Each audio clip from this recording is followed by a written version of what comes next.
How's it going, everyone? And welcome to another episode of No Excuses, returning from our Christmas break on YouTube.com with your favorite show hosts, are still Venarian. And Volsel, we're here to bring you the first show of the year and all of our news and commentary on the video games industry for the past few weeks, except that everybody's been on holiday, so nothing much has happened.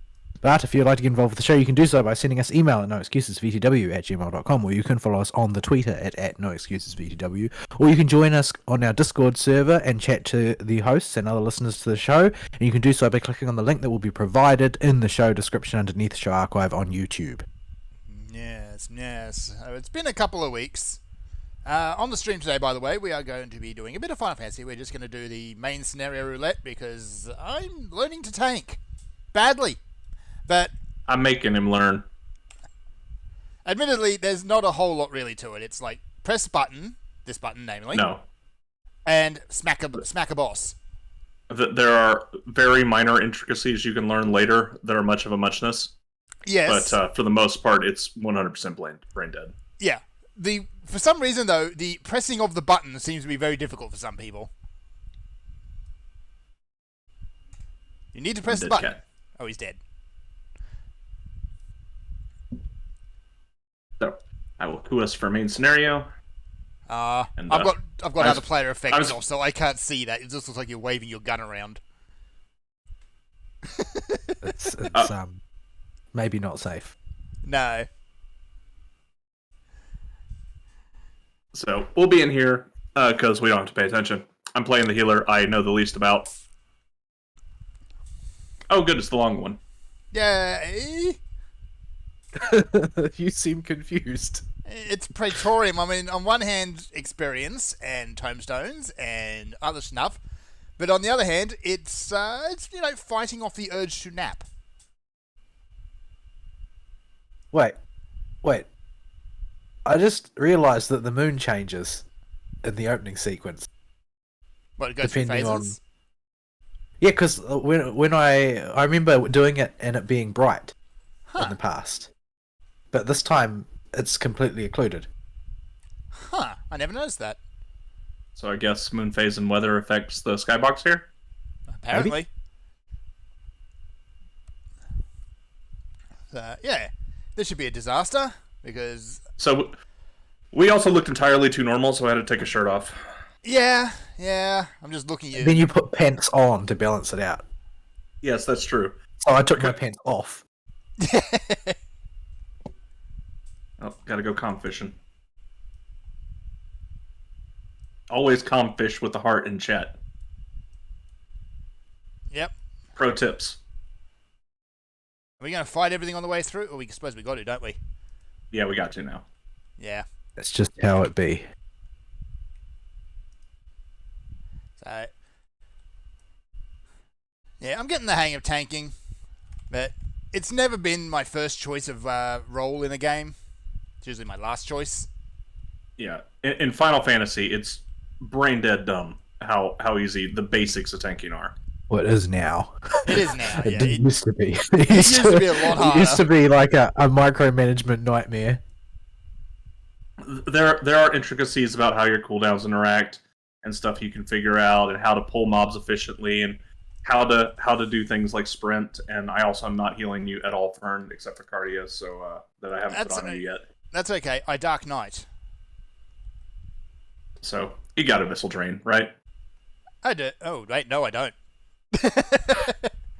It's only level 50. I'm missing half my buttons. So yeah, there's little things you can do in trials and raid encounters. If you're playing paladin, at least there's a whole lot of intricacies currently that are about to all be removed, I'm sure. Almost. Certainly, But yeah. The thing is that the paladin intricacies, like a full 3/4 of them, are not good intricacy. no, Like, they're a pain in the butt spreadsheeting. intricacy. They're spreadsheeting the fight ahead of time to know what atonements you need to cut out of your rotation. Well, You they're can bringing totally- back Bulwark. Yeah, you can totally double pull this, Fern. Yeah, let's go. I've not healed you yet. I'm going to try and not heal you the entire dungeon. Yeah, the main scenario roulette rules of tanking don't apply. Just pull everything, because nothing does enough damage to kill you unless the healer falls asleep. Even then, I still haven't healed anybody once. Yeah. So, I haven't shielded anybody either. whoop, and dodge, and there we go. Well, there's not That's really right. any point to shield anybody because you haven't got Toxicon, so... Oh. Alright, Samurai. I would feel bad if you died. You can have a hot. Don't let the samurai die, because apparently targeting circles are hard.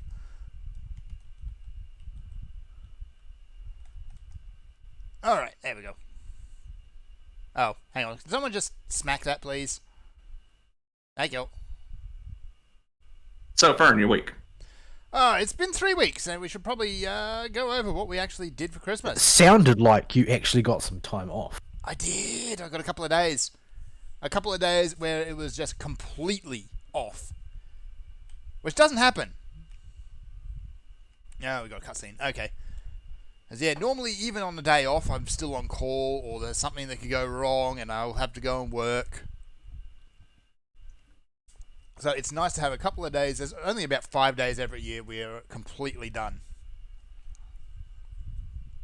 So I got to play a bit of Vidya and catch up on some Vidya. First game we're going to quickly talk about is Stray, which I believe Ari gave me for Christmas. Probably. I think you gave me Stray and Mega Man. Yeah, that sounds right. You weren't that bad. One of you two wasn't that bad. The other one gave me a little bit of trouble. I'm actually surprised. those Yes, regional price adjustments are a bit... I didn't run into it too much this year. I think I had to go to a second choice of game because Oh, I Steam hate Wishlist Halo lied. Apparently in Vol's wishlist you've got Tales of Arise as a wishlist item, but you've already got it. I don't have Tales of Arise. And Steam says you Do did. I? Apparently. I do know that I did encounter some people that I was trying to buy for who said they didn't have things that they in fact did. Yeah. But 'cause, yeah, I don't own Tales of Arise. Okay. Well, yeah, your wishlist says you don't have it, but when I went to give it to you, it said you did. So, Maybe Steam- somebody else gave it to me at the same time? I don't know. Wait, I Maybe? don't... Let's see. Tales. No, I've got Vesperia, Symphonia, and Berseria, and that's all. Yeah. So, yeah, Steam still needs to sort their crap out. Nothing new about that. Yeah. So, oh, these cutscenes. Why does my eyeshadow in this dungeon fluctuate based on the room we're in? The lighting. Did you go for very reflective eyeshadow or something? No, it's just the weird lighting in here. It's always done this for some reason. Weird. Just this dungeon in particular. Mm. Do you Drives have me freckles nuts. or no freckles in this dungeon? Depends on the room. At least freckles can be explained by the lighting. Like that happens. Yeah, in I real think life. that it's actually that skin in games under the old tech was always done in multiple layers with different levels of reflectivity, Mm-hmm. and so depending on what the lighting is and the layer on which the freckles are drawn causes them to appear or disappear. Yeah, we have a giant robot to fight now. I prefer no freckles, but sometimes they just kind of appear. But they go away again later. Freckles are cute. Don't knock freckles. I don't know, I sort of associate them with gingers. Oh dear. I don't have plunge. I can't bounce. Smack. Alright. So yeah, Stray. It's a good, fun little game. That's the one where you're the cat going through a post-apocalyptic world full of robots. Embracing your true calling as a female streamer. Yeah, it's like the most streamer bait game of all time. It really is. It is a very basic platformer. It's not quite walking sim, but it's pretty close. There's one point where you have to fight, sort of. But beyond that, it's yeah, you're walking around, you're jumping on things, you're a cat. Yeah, you're a cat doing cat things. Sadly though, you're not peak cat. There are times when, because video game and because we need the plot to move forward, the cat actually has to do things that are helpful and, not cat. I don't know. Well, that's not what I think of as peak cat. What I think of as peak cat is something that you can do as much as you want in that game, which is to scratch at the door until someone opens it and then walk off. Yes, you can absolutely do that. There's a couple of doors where you do need to scratch on them for someone to open them to let you in, and you can just walk off. Or you can tear at somebody's carpet for infinity, or there's shelves where you can just knock stuff off. Yeah, that, as far as I could tell, that's why there is stuff on shelves in that game. Yeah. It's so that you can walk along the shelf and knock everything off. Whoops, I gotta press this button because I forgot this elevator doesn't actually animate. It's been a while since I've been here. Yeah, I think my cousin got me Stray for Christmas. I haven't played it yet, though. Yeah, it's a neat little game, and the story's okay. Like, cat falls down a hole, ends up in this city. The robots haven't seen the sky, and there's these metal-eating head crab thingies.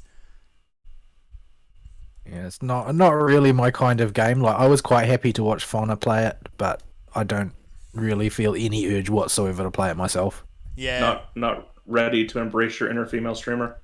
Well, the thing is, I'm not a female streamer, so I don't have that strong of an affinity for it.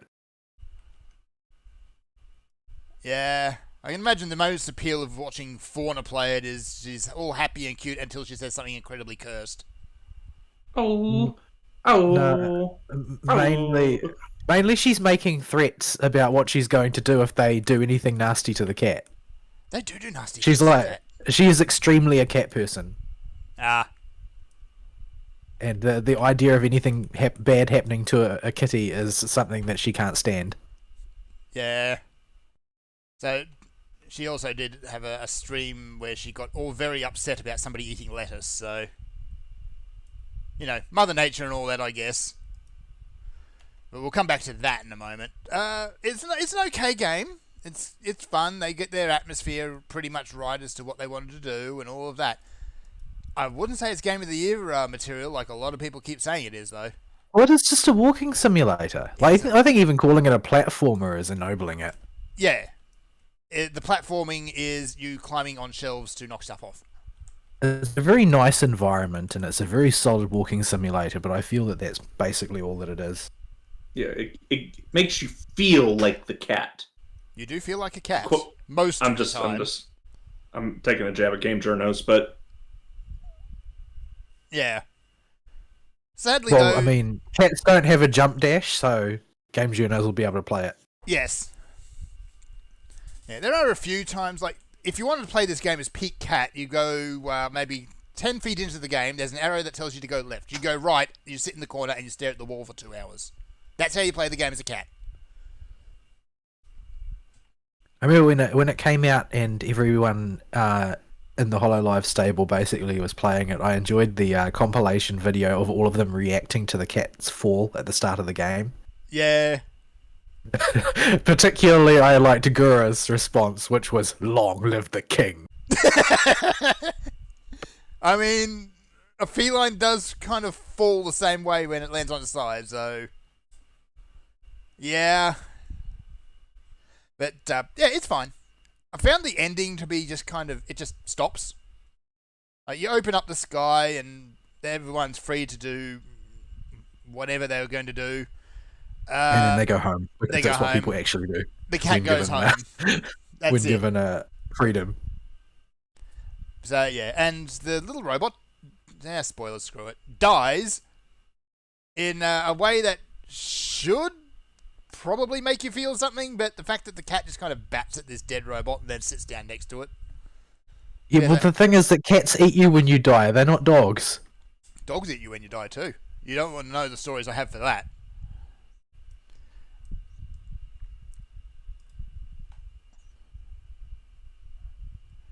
But, yeah, so it's a fun little game.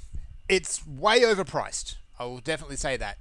You can beat the game in only a few hours. If you're going straight from A to B, you can probably do it in maybe 2 to 3. If you don't go off looking for stuff. But it's not a very long game, and definitely not worth it. Didn't it release at like 40 New Zealand dollars or something like that? Yeah, it did. Probably twice what they were asking, what it should have been. For a 3-hour game, like... Yeah. I don't know. I thought Stanley Parable was too expensive. I think the most of the playtime I have is because there was a few points where I had to walk away, so I let the cat just sleep on a pillow for 10 minutes. There's actually an achievement for letting the cat sleep for an hour, so embrace the cat, I guess. So yeah, it's okay. I'd recommend you pick it up maybe at $10, $15. Alright, next game is Neon White, which Ari and I accidentally multiplayed. Well, we asynchronously Accidentally. multiplayed. Yes, we So we were keeping pace with each other one evening, playing the exact same levels and seeing each other's scores pop up on the high score. yeah. So it's a fun game. I find I've got to be in the right mindset to play it though, because it's all about going fast, going very fast. Fern is apparently better at going fast than me. Although speed has never been my forte in video games. Speed. So yeah, I'm it not is- speed runner. it is a first-person fast. platformer game where you use various cards you pick up as both attacks and movement abilities. First-person platformer is, I guess that works. Yeah, It's almost like a puzzle platformer, in a lot of ways, yeah. because each level has certain solutions to get you the blue medal. Yeah, if you want to go just for the goal and stop, the main line course is fairly obvious, and going that fast will get you the gold medal. But if you want the blue medal, you need to find at least one shortcut. Which, thankfully, once you've achieved a gold medal, it will put a little sigil kind of floating in the sky somewhere where the shortcut is, to give you a hint. Yeah, well, one of the shortcuts. There are other shortcuts you can create. Yes, by getting creative with your abilities. Yeah, so Yeah, I've never played it, but it was priced at a level that the regional price adjustment seemed to like, so I bought it for a whole bunch of people this year. It's a good. it's a game. fun video. The story is just kind of dumb. It's like there's a competition I like in heaven. this. Everyone's I just like there the story trying to so get far. the top spot. Yeah, the characters are fun. The story so far is so dumb that I actually like it. Yeah, Maybe I'll buy it myself one day. yeah. The fact that you've got the I forget what they were actually called. They're the souls who live in heaven, the believers. Yeah. Every single one of So- them needs a punch in the face. There's something seriously off with them, and I bet that's the big twist. Yeah, Oh no, a twist. a tweeze. But I like how Gabriel is Gabby the cat, yeah, and the sassy secretary, and Michael is like Mikey, Mikey. the Garfield with a cigar. Yeah. So that's, Apparently, one of your friends sees them not as cats because they appear based on whatever's comfortable for the person. He sees them all as John Cena. yeah. Well, all of them. Well, Yeah. Michael at least. Well, he says heaven's full of John Cena. Yeah. Oh, it was. Yeah. Okay. So yeah, that's the whole thing. Is for you and for Neon Pink, you see them as weird cartoon cats on floating clouds.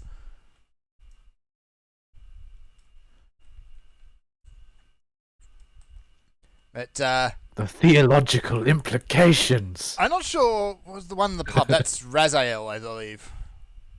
They just call him Raz. I like him. He's chill. Oh, it's That's Raphael. I Oh, it's think. Raphael, not Razael. What am I thinking Razael for? That's from something I was... Because they haven't made a Soul Reaver game in forever. There you go. That's where I knew it from. Though they were talking about reviving the series. I'd like to see that. They actually had a vote, a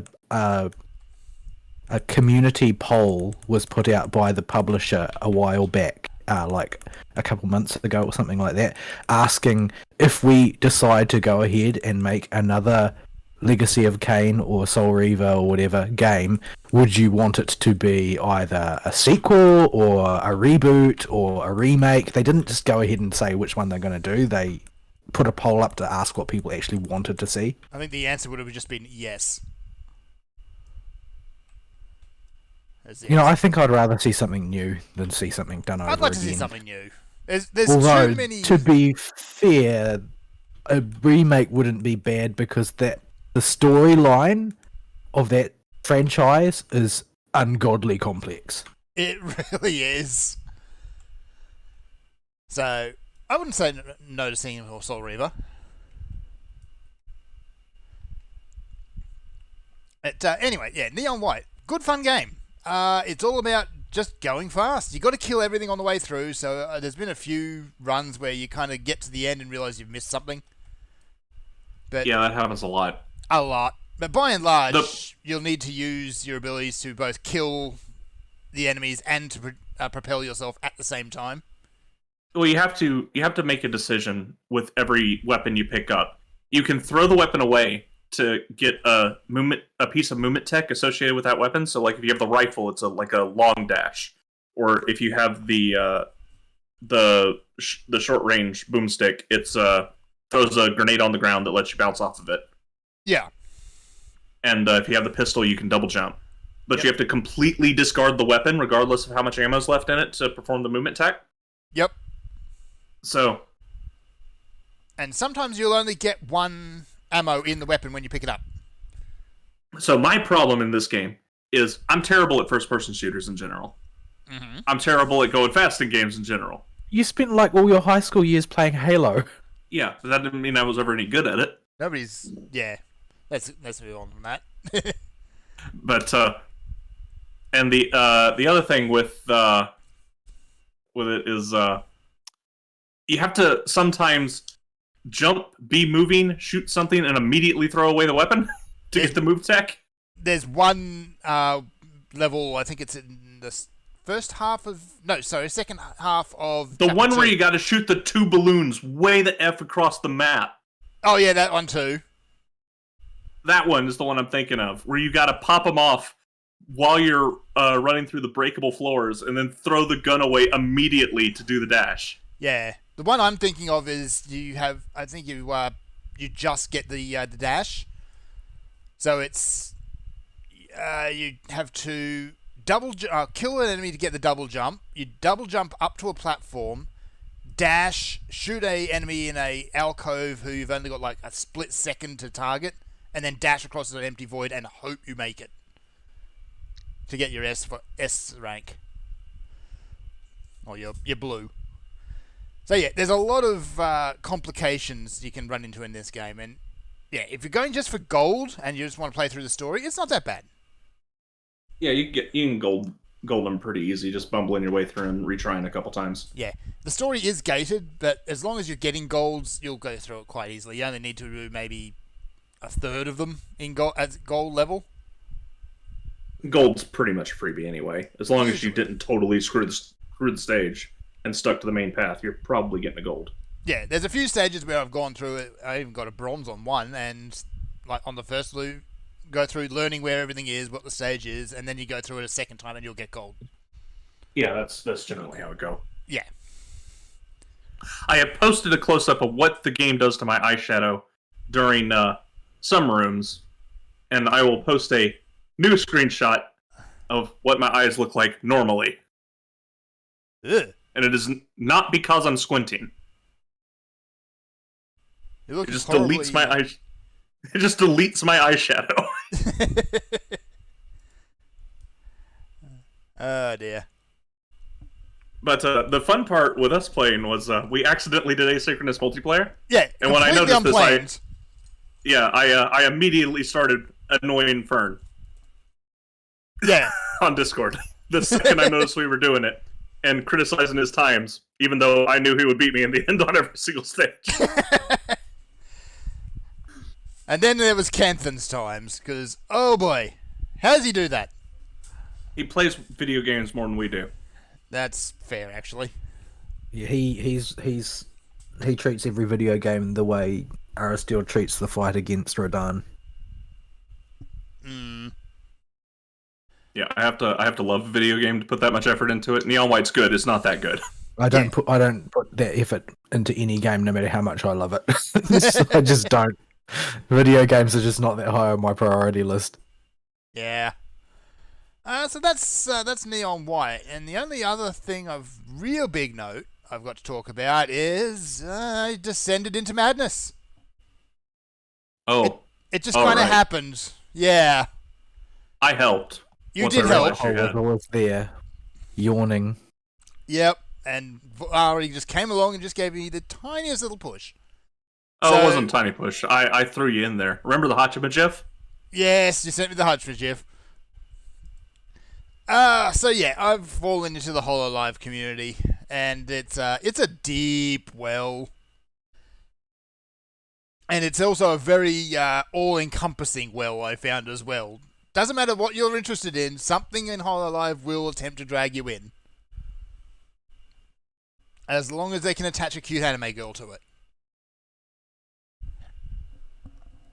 Well, I mean, it's a big production company now. They do an awful lot of different things, and at quite a high profile sort of level now. So, not hard to find something to draw your interest. Yeah. In my case, it was just randomly watching videos, and I got a suggestion to watch a video of Rust, which was a 30-second clip of Gura managing to team kill herself and her entire team with a misthrown grenade, That sounds like a Guru maneuver, yes. which flowed onto a rather excellent breakdown of apparently Rust has a final boss. I don't know anything about Rust. I've never played it. All It's I not- know is that it tends to bring out the worst in people. Oh, it does. So it's one of those multiplayer or mass multiplayer open world survival games where you're encouraged to shoot and backstab and beat each other over the head with rocks. But I didn't know the Wasn't game Rust had... the game they were playing when we got the what is cannibalism conversation? cannibalism Yes, that was the conversation came out of cannibalism Rust, conversation. So yeah, the final boss is apparently a treacherous, hyperactive rabbit girl with a Doom Fortress. So watching the entire thing unfold where the entire server united against Pekora. Just Pekora. And she held them off. Yeah, she tends to be like that. It was the same in Minecraft. Yeah. Like the fact that Minecraft is not normally used in such a way. You're not supposed to be... Yeah, just why? So it was really fun to see, just everyone uniting against Pekora, her betrayals, whatever the hell Polka was doing. I don't even think she knew what she was doing most of the time. Polka does polka things. She does. She is very polka. And from there, I ended up sitting down and watching hours of Hologruz. I would not recommend you do that. Well, That's a not good if you've way- got anything productive to do that day. No, and it's a good way to break your brain. Why is this samurai standing next to me? I've been asking a lot of questions about why is the samurai doing a whole lot of the things he's doing. I think the samurai doesn't really know what he's doing. But that's fine, and that's what main scenario roulette's for. It's all about the experience, not about precision play. Yeah. Just get in there, take your pants off. That seems to be a requirement for main scenario. Or your shirt off. Or whatever. Put on your stupidest outfit. I don't have the spooky ghost glamour handy, or I would have used that one. Spoopy. I really do need to make myself a really stupid glamour. I'm not sure what that would entail, though. Well, you can dye the fat chocobo head next patch. That's Everything something. looks stupid on a Hrothgar. It should be easy. It's going to let him Have you disrespect your healed me race yet? like that? What's that? No, you have caught the occasional hot that I've thrown on the group that's off the global cooldown, but no. No. I've not dedicated a single... No, I put one GCD shield on people. That's a lie. Oh, you're going to that one. Okay. We can do that one. It doesn't matter which one you go for. I'm just I'm dotting all of them.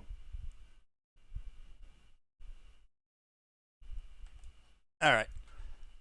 So, yeah, my last week in particular has just been sitting down and watching cute anime girls do, well, war crimes in a lot of cases. Just cute anime girl things. Yeah. Although, you really have to wonder what is wrong with some of these girls. They're girls. Yeah. Mostly it's been EN stuff I've been watching, and as a result, there's been a lot of overlap with the Indonesian side of things, as well as Hollow Tempest, the English boys side, who actually do D&D streams, which is kind of fun. Cut it pretty fine there, still. I didn't want to push the GCD heal button. But it's like every day you sit down with Hollow Live, there's going to be something that is both incredibly entertaining and incredibly cursed, usually at the same time. Fish for my accommodation. I'll give it to the samurai because reasons. Because who else are we going to give it to? That got me to 67. That was a not bad pick. And 350 tomestones because I just cleaned them all out again. Yes, my hearts are successful in the com fishing. That or my lack of It's shirt not was. com fishing, it's cat fishing. It's yes. Well, I am a Mikode. We are all cats here, sort of. I mean, I can do some cat fishing if you want. Hang on. No, If not female for the- Hrothgar looked like Botan, Ari might Fantasia. I mean, it could happen. I mean, You wanted some cat fishing. yeah. Actually, I wouldn't be surprised if the female Hrothgar ended up looking like Botan. I do like Botan. Everyone seems to Botan like is Botan. cute. She's not really the. She doesn't really do the sort of streams I like. She does a lot of FPS and stuff, but yeah, she's fun. Yeah, there are a few of them that are very, very dedicated to playing an awful lot of Apex. Yeah. Or if you're going to go for one particularly smooth-brained little gremlin, Valorant. I know Oh, not Kobo. Kobo not Kobo. is. Oh, how? I can't Kobo. That voice is a bit much. Yeah, He has a good dynamic with some of the Hollow Stars EN. particularly Regis. But Yeah, uh, Blue boy. By herself, she's insufferable as far as I'm concerned. she's a lot.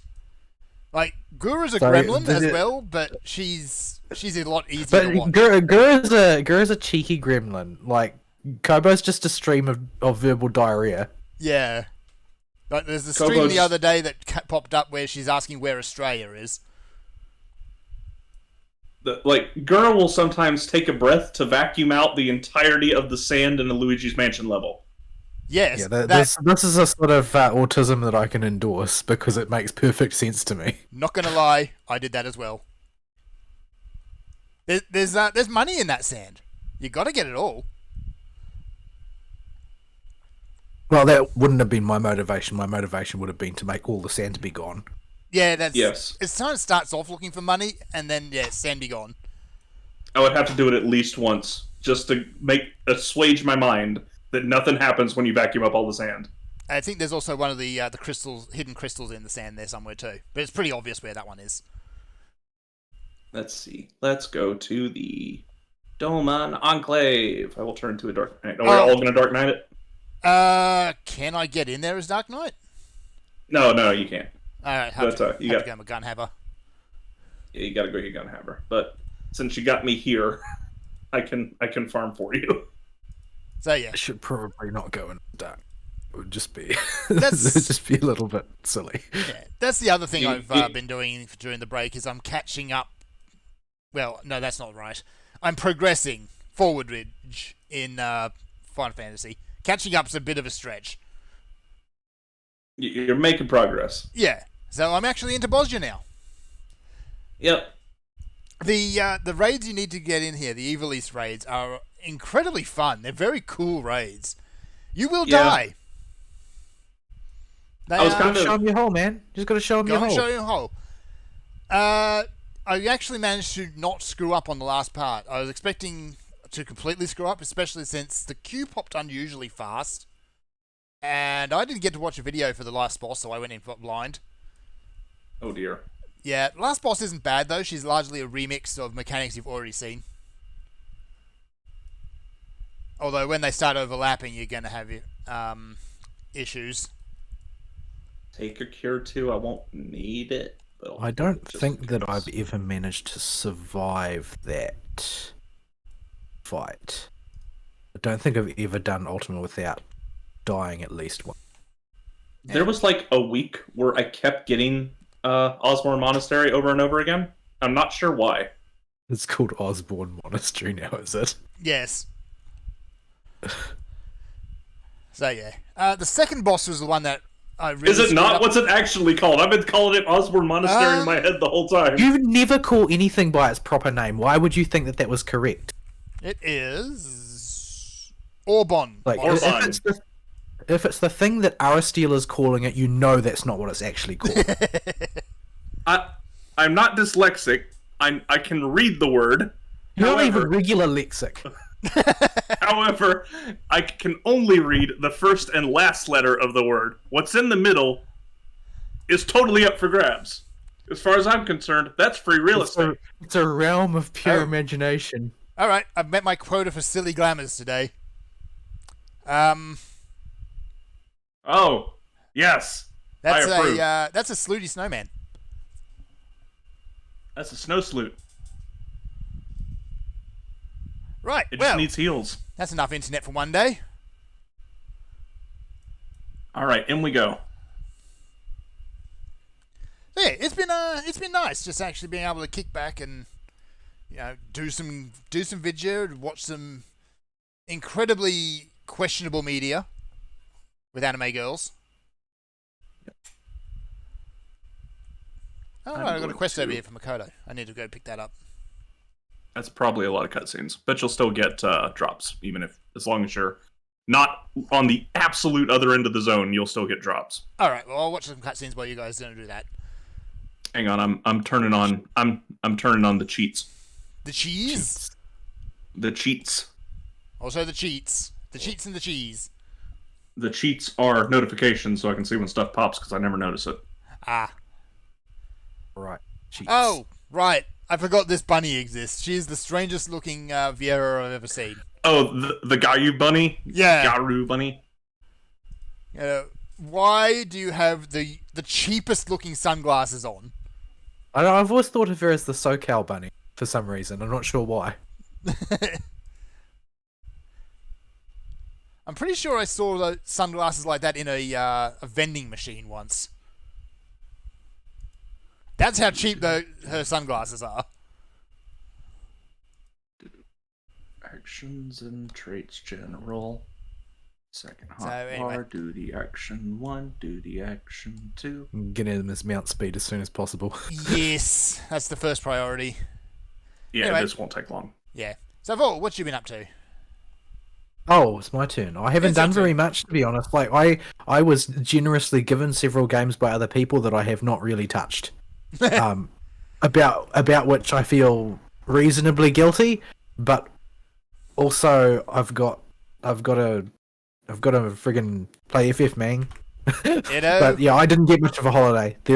We're in a rough posture as far as work is concerned right now.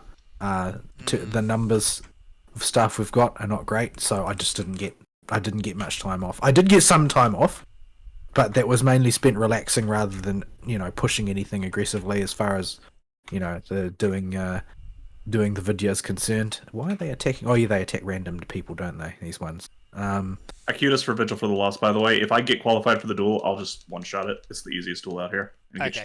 get you the metal buff as long as you're in range of the duel. Oh my goodness, so much AoE. Survey the designated area. Where is the designated area? It is over there. Oh, okay. We're a long way off. Oh, we'll teleport to the CE. Yeah. Which I just gotta find is a resistance. really nice thing. Like, you can go and do the fates normally, but the big important ones you can just teleport straight to. Like so. Yeah, so, Fern, these are critical engagements. The way they work, you kill those 7th Legion mobs, the robots, and each one in each subzone is tied to a critical engagement. And after you kill enough of them, modified by the number of people in the zone, it will spawn a critical engagement, and this one has a duel after it. So to qualify for the duel, you have to not get any vulnerability stacks. Right. Which And means then you you at can- least need to have some vague idea of what's going to happen. Which I don't remember this guy at all. You cannot do this duel, Fern. Period. End.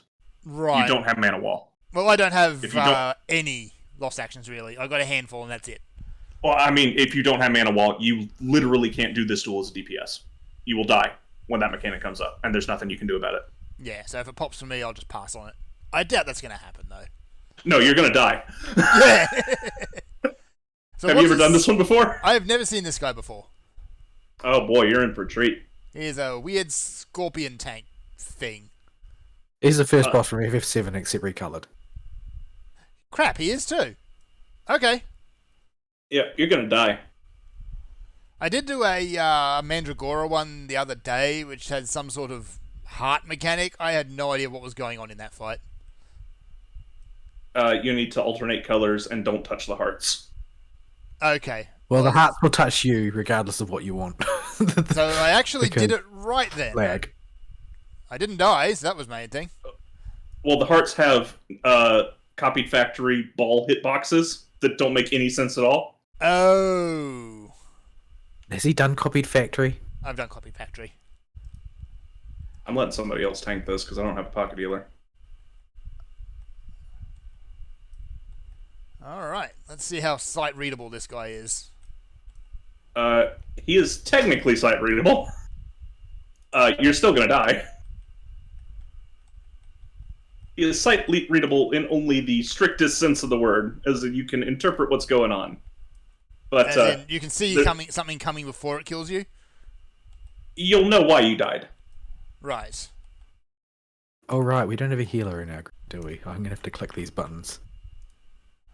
Speaking of buttons, just press that one. Okay, towers. I'll let other people do towers.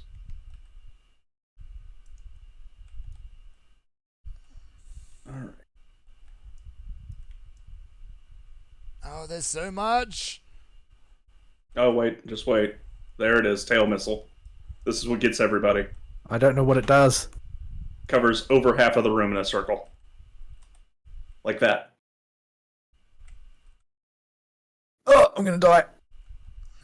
I stood in a bad place. You stood in a no-no patch? Well, I mean, it doesn't really matter where I stand. Like, there are tons of other people standing on the exact same spot as me, and I was the only one who died, so...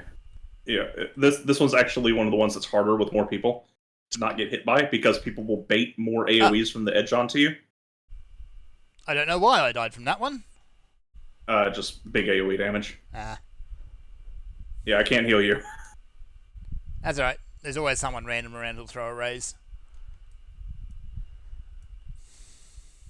What was I thinking? Oh, right.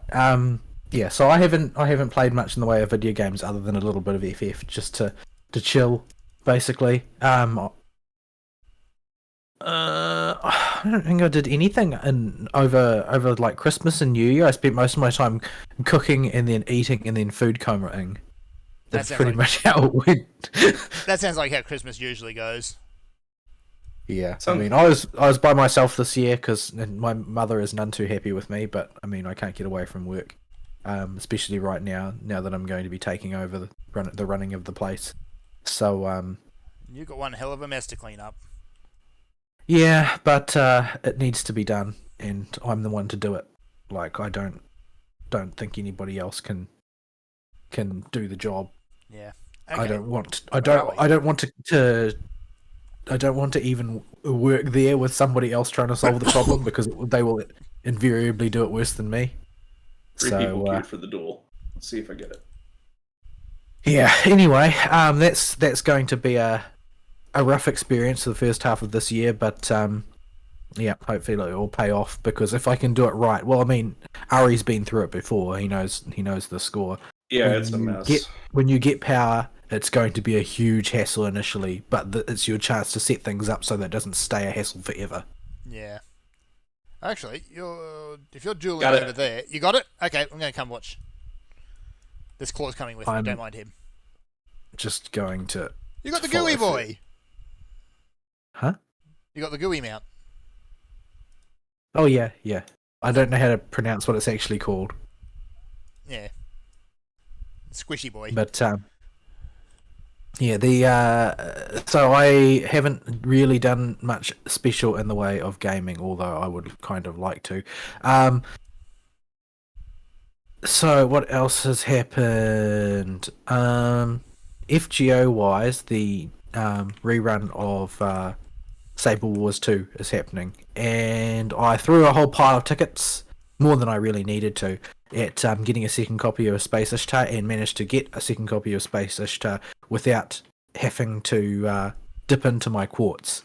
So I still have about 1,000 Saint Quartz banked going into the new year, which will be good because I need to hoard it for the upcoming chaos period during the middle of the year when they have multiple back-to-back banners with incredibly powerful servants and a lot of meta servants as well, all clustered together in order to, bleed your wallet dry. Ooh, let's see if Ari can do it. It's only the easiest duel in place. But against Tova, yeah. not Cruise Chaser. GSSR was also a thing. I made out like a bandit on GSSR. I was actually hoping to get Space Ishtar on GSSR so I didn't have to use any resources on her banner. I didn't, but I did get Himiko, who I have previously blown a lot of quartz on and failed to get. And I also got Abby, and I also got Estrella. So, and that was all in one temple. So, I feel like I used up all my luck for the year. At this point, but it'll do the trick. Himiko is extremely valuable because she unlocks a particular team comp of Merlin, Castoria, and Himiko, which is the most powerful turtling comp in the meta, basically, for a very long time. In fact, I don't think, as a turtle comp, I don't think she's been surpassed yet. I mean, it's not. It's more that endurance fights have gone out of fashion rather than that comp has become less effective. It's pretty much a surefire win in any fight that allows you to draw the fight out and doesn't have some, completely bullshit mechanic that disables your abilities or something. So, anytime you get stuck in a challenge fight situation where you just don't seem to be able to solve it, if you're willing to put in the time, like 100 turns worth, the Merlin, Castoria, Himiko comp is almost guaranteed to work for you if you don't make any mistakes. Like, it's very, very RNG resistant compared to most comps. But yeah. So now I'm just going to be holding quartz for Koyonskaya and Oberon pretty much, depending on whether or not I get tempted by the Melusine banner. But I don't need Melusine, I just want Melusine. She's another extremely powerful servant who's a very good Omni farmer, but now that I have Space Ishtar... Oh, show him your hole! Show him your hole! Now that I've got Space Ishtar at MP2, I don't need to concern myself over much with the mechanical aspect of Melusine. There you go. It's done? It's over? Yep. That one doesn't look too Victory. hard. Well, it's the easiest one, so... So, yeah. Yeah. Unlike later Dabog, who is not the easiest one. Yeah. Alright. What do we get out of that anyway? 99 lockboxes, a whole mess of other junk, but some coins, What do we and get field from having notes. supported you, though? You get a double medal for an hour. Yeah, we got a buff. There it is up there. High morale. Wait for Well, me, I I'm need it. slow. Sorry. I wasn't paying attention. You guys both have gone off in different directions, and I don't know where. I had I need to go back to base and get my Dark Knight set back on. Well, that's what return is for. Whoops, not teleport. Return. But yeah, the various Pinecone events have happened. Not much remarkable in that regard. Eventually, after getting screwed by RNG at great length, I finally managed to get 6-star Yukari, and I decided to pull for New Year's Kokoro because, frankly, I don't have any I don't have any like really earmarked supports for physical teams. I just have, I mean, tanks for physical teams. Because I mean, you've got sort of there are a certain set of characters that work really well as tanks for very magic focused teams, like 6-star Kokoro and Yukari both work well as tanks for pure magic teams. But as far as tanks for physical teams go, most of the tanks are just tanks, or they're like Jun with a very small defense shred or something like that. But New Year's Kokoro makes a really good sort of like very physically focused tank, so I'm going to build. I pulled for her, and I'll build her up for that. Unfortunately, my luck was not with me because I spent it all on the GSSR, I guess. So I ended up having to spark her, but I still have three and a half sparks in the bank, so I'm not wanting for jewels right now. I did accidentally spend some jewels on refreshing a hard quest, which I didn't want to refresh. I didn't need to refresh, but I accidentally did because I was really sleepy and just sort of fat fingered the button. No. So I can't say that I've never done it before now, unfortunately. But yeah, so this month's 6-star is Maho, which I was more or less prepared for. Like I had the shards all built up in advance, but I don't have much luck with the very hard quest farming, so it's probably going to take me a while to actually finish her off. And she's also not a character who's like very meta defining, except in the sort of PvP defense meta. She has a lot of really good comps when you have to do looping later, because when TP boosts start getting out of hand, you wind up with her able to literally fill up the entire TP bar of the entire team. Looping is the sweaty people, and I'm not sweaty. So yeah, but they got so bad they had to nerf her. The vast majority of looping comps are manual, and I'm not ever going to play manual. Like, I just don't have the attention span for it. What's chewing on you? I think it's actually just whatchamacallit, I think it's just AoEs that are behind me that I've run past and have been betrayed by the RNG. Ooh, another cluster. Excellent. Oh, really? Anything with 4th Legion in the name has a chance to give you a cluster. Yeah. They don't drop fragments. One of those hands will just turn on you and kill you because it feels like doing so. Oh, I got a Phoenix, I think. Oh, left Phoenixes in the box. Hang on, I'll go back and get them. Alright, I'm going to kill this Nimrod. Oh. Yeah, you do that. Oh, that's convenient. What is? The skirmish just popped right there. Oh, you don't want that, actually. You want them to pop far away from you. Right. Yeah, if they pop where you are, then they become much more arduous. Right. Because of the extra health that they get. Because they expect everybody in the area is going to run after them, so...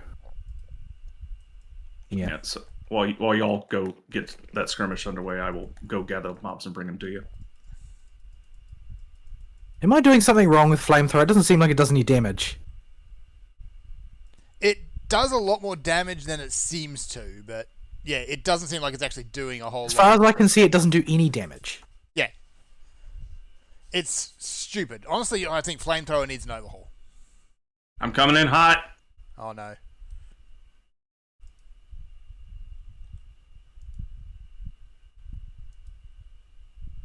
Oh, no! This is fairly normal here, actually. You'll see people do this all the time. Doesn't make it any safer. No. But it's also just kind of part of the Baja experience. Choo-choo! Unfortunately, I'm actually having to concentrate to stay alive because things keep hitting me. I don't know why they favour me as a target, but they do. Because apparently you're delicious? I don't know. Oh, I have lost Rampage. What am I doing? What are you doing? Oh. Okay. It's all dead now. Except for this random artillery. And the guy who actually kicked off the skirmish. His health bar hasn't moved a whole lot. Yeah, this is why you don't want them to spawn on top of you. It makes the skirmishes really hard to do. The main farming zone is Zone 3 of Zadnor, the next zone, and for people just farming metal. And there is a crater in the ground that is equidistant from all of the skirmishes, except for ones that are spawned manually. Okay, everyone just goes And in there. if people have the designated waiting crater.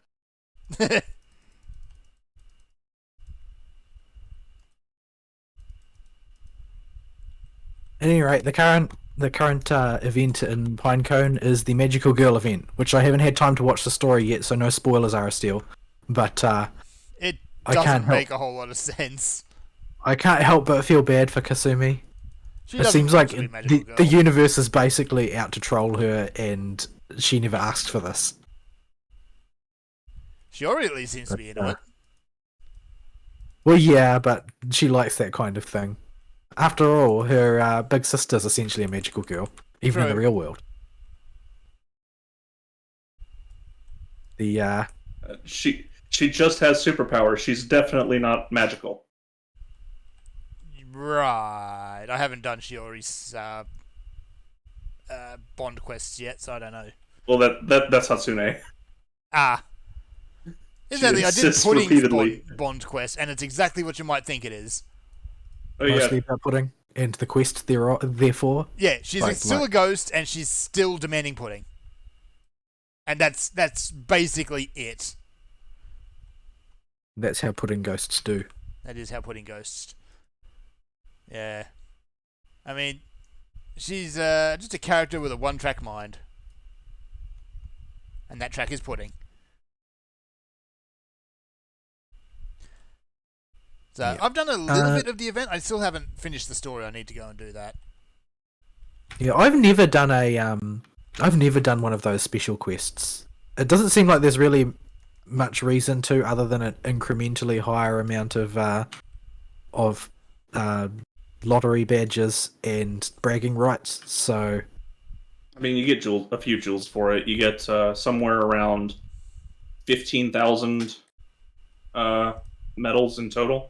but you can't do it in 30 seconds on the can, Yeah, but which is my objective for this game. Like, I'm really emphatic about minimizing the amount of time I spend playing it, because FGO takes so much time, and I went through that phase when I was playing multiple gacha games, and it's not good, man.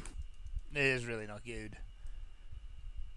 At I'm least for not the gonna most part, charge for Metal Pinecone will play Bucks. itself if you let it. Yeah, which is the only reason I tolerate it, and mostly I'm there for the story. Like, if I was going to pick a game mode to actually try at least a little bit, it would probably be PvP, because honestly, clan battle seems like a huge pain in the bum. Yeah, I never enjoy it. Like, every time clan battle comes up, I groan, because it's another annoying chore to do. It's so restrictive, I found. It's like, yeah, okay, you need to go off and grind story quests for a while, and then we'll let you in for one attempt. It's just, Yeah. I put effort into clan battle because I almost feel obligated to in the clan.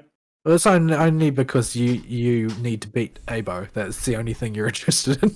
yeah. That is true, but there is a bit of like, okay, I'm the one of the two that can do the max damage. If I don't really participate, I'm hurting everybody if I don't do it. Also, Like, we picked up a I- couple of hangers on, by the way. I don't have enough like TP slaves, and I bricked my my New Year's Carol long ago, so like it's not reasonable for me to even try and do lots of damage, really. The last clan battle, New Year's Carol, was completely useless for the level we were playing at, because the stupid turtle purged buffs. Ooh. That's unpleasant. I don't think I think I fought the turtle like once. It was just always some other boss was up when I. Oh, I was No, it's coordinating not done with Abo to knock out Leviathan, at least, because he was the most obnoxious. Yeah.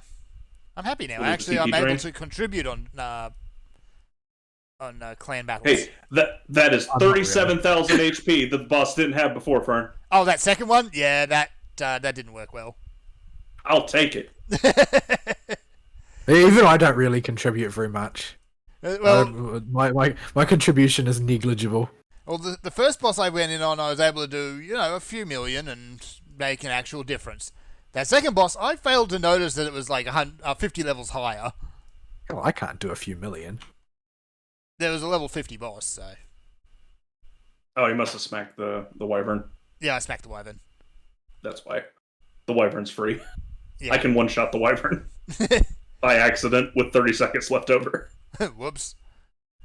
But yeah, you should do the wyvern if it's up. Definitely. Oh, yeah. It's up. You'll get more bang for your buck than I will. I'm wasting my attempts effectively if I throw too many of them on the early bosses. I need to save them for the later bosses because those are just harder for people to do. So I try to save them for the later bosses, and I get more points so I can beat Abo easier. I mean, got to keep what's important in mind.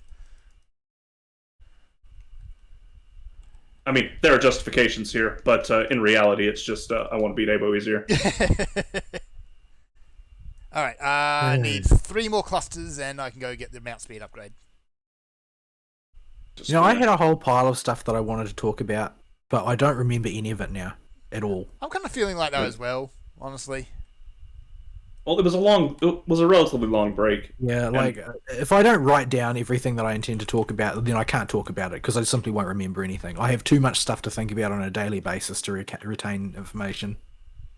Like, this just gets pushed off the bottom of the stack. Yeah. But so I don't remember anything that I did during my break at all. It's just a blur to me. I did spend an awful lot of time asleep, so that kind of makes sense in its own way. You're going to be busy at work, so if anything comes back to you, you can... But, so... Last season's anime ended as it started, underwhelming. Yeah, I don't know when they're going to do the second half of the Bleach story, because they just sort of stopped. Well, it took them, 15 years to do this part? Yeah, it was something that nobody expected would ever happen at all. So I suppose it's exceptional that it even did. But they only got halfway through the arc, so presumably there's going to be another half at some point. Though I don't know how long it's going to be until it is. All right, I'm gonna get that mount upgrade. I can still mooch from over there. Yeah, you're fine. You'll keep mooching. I'm just killing stuff to spawn crap.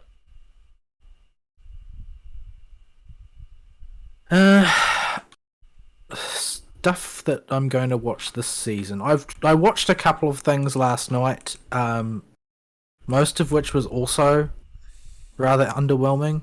The 4th season of Bungo Stray Dogs, it's been a solid series in the past, generally speaking, provided that you're willing to be patient with it.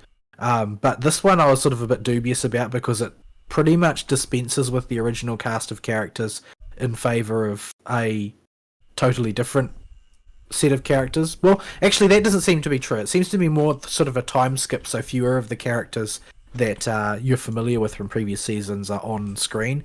And I was initially pretty dubious about this because the story has been built around those more recent characters up until that point. But it was interesting enough and didn't require you have a huge amount of background in the previous stuff. But it also is focusing on one of the characters who's sort of he's a bit of a deus ex machina a lot of the time, which is Edogawa Ranpo, whose role in this story is basically he's a detective prodigy who can basically deduce things at a glance pretty much automatically. And there's always a complex chain of reasoning given for how he draws his conclusions and so on. It's not just completely entirely pulled out of the writer's backside, but it's reaching enough that it tends to strain credulity a little bit. And also it basically just allows narrative issues to be solved without effort, ultimately. And it's a bit yeah, I think that he was one of the weaker in the cast of characters, generally speaking, but this story seems to be focused a lot on him, so maybe he'll get character development and it will start to make a bit more sense, or at least that's what I'm thinking. Also, Fern, come smack this fate before it dies. I'm a coming. It was interesting enough that I didn't actually notice that basically the entire episode was in grayscale until 13 minutes in. But every time that there's a in-story flashback to something earlier in the episode, it's in full color. Okay. So yeah, I'm not quite sure what precisely they're going for there, but it's interesting nonetheless. It's not actually monochrome. It's the color saturation is turned so far down that it's just on the edge of monochrome, and occasionally you can see colors like bright red or bright blue will be obvious due to their natural saturation. But yeah, it was interesting enough, but I don't know whether or not it will hold up to somebody who hasn't watched the other seasons. I mean, it's not like it's not a self-contained story, but it's also not a particularly remarkable one so far, so I don't know how well it will hold up. I watched at random an episode of, what is it called? The Magical Revolution of the Reincarnated Princess and the Genius Young Lady, which is kind of a mouthful. That's a name. That's a light novel. Yes. Yeah, it's definitely a light novel. So interestingly, it doesn't begin with an isekai. It's one of the subspecies of isekai where it's a reincarnation, sort of like by more natural means. Like there's no consciousness is carried over. They just have memories they shouldn't have. And in this case, it's the princess of the kingdom who's basically he would be evidently it is they have enough gender equality in their setting that she would normally have been the heir to the crown, but she has no magic, and she's kind of a hard case as an individual, so she abdicated her right, basically so she could chase her dream of learning to fly, because she has no magic whatsoever, unlike everybody else, and nobles are expected to be magical and she's not. She's a completely non-magical individual. However, she has a keen interest in magic nevertheless. Like she absolutely loves magic and will do basically anything to get her hands on it, and so is constantly attempting to create magical devices to enable her to do things with variable results. But it's just considered sort of a general hard case and ne'er-do-well by other nobles, because she doesn't behave like a proper noble, since she's always, chasing her latest crackpot idea rather than behaving in a properly noble fashion. It's actually sounding kind of fun. She's got the moniker in amongst the people in the kingdom of the plundering princess, because anytime there's like rumors or of like magical beasts or whatever, and or an incursion of like magical creatures, and the military are sent to snuff it out before it gets close to the city, she immediately charges out there and starts massacring them so she can harvest them for bits for her experiments. Generally speaking, she's not a very princessy princess, and this is to the great exasperation of everybody in the noble class and the royal family in particular. Sounds like a win to me.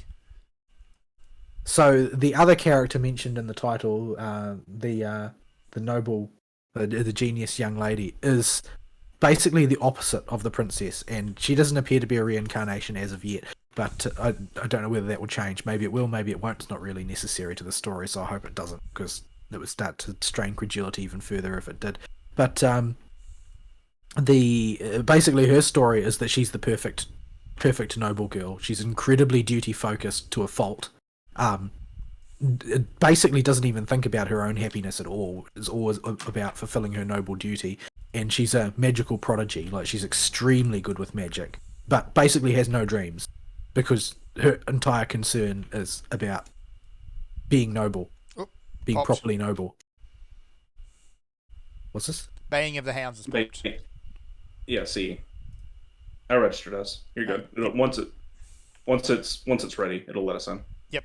So, because the princess character abdicated her right to the throne, her little brother is now the heir apparent, and he's been betrothed to this this noble girl who is the daughter of the most powerful duke in the region.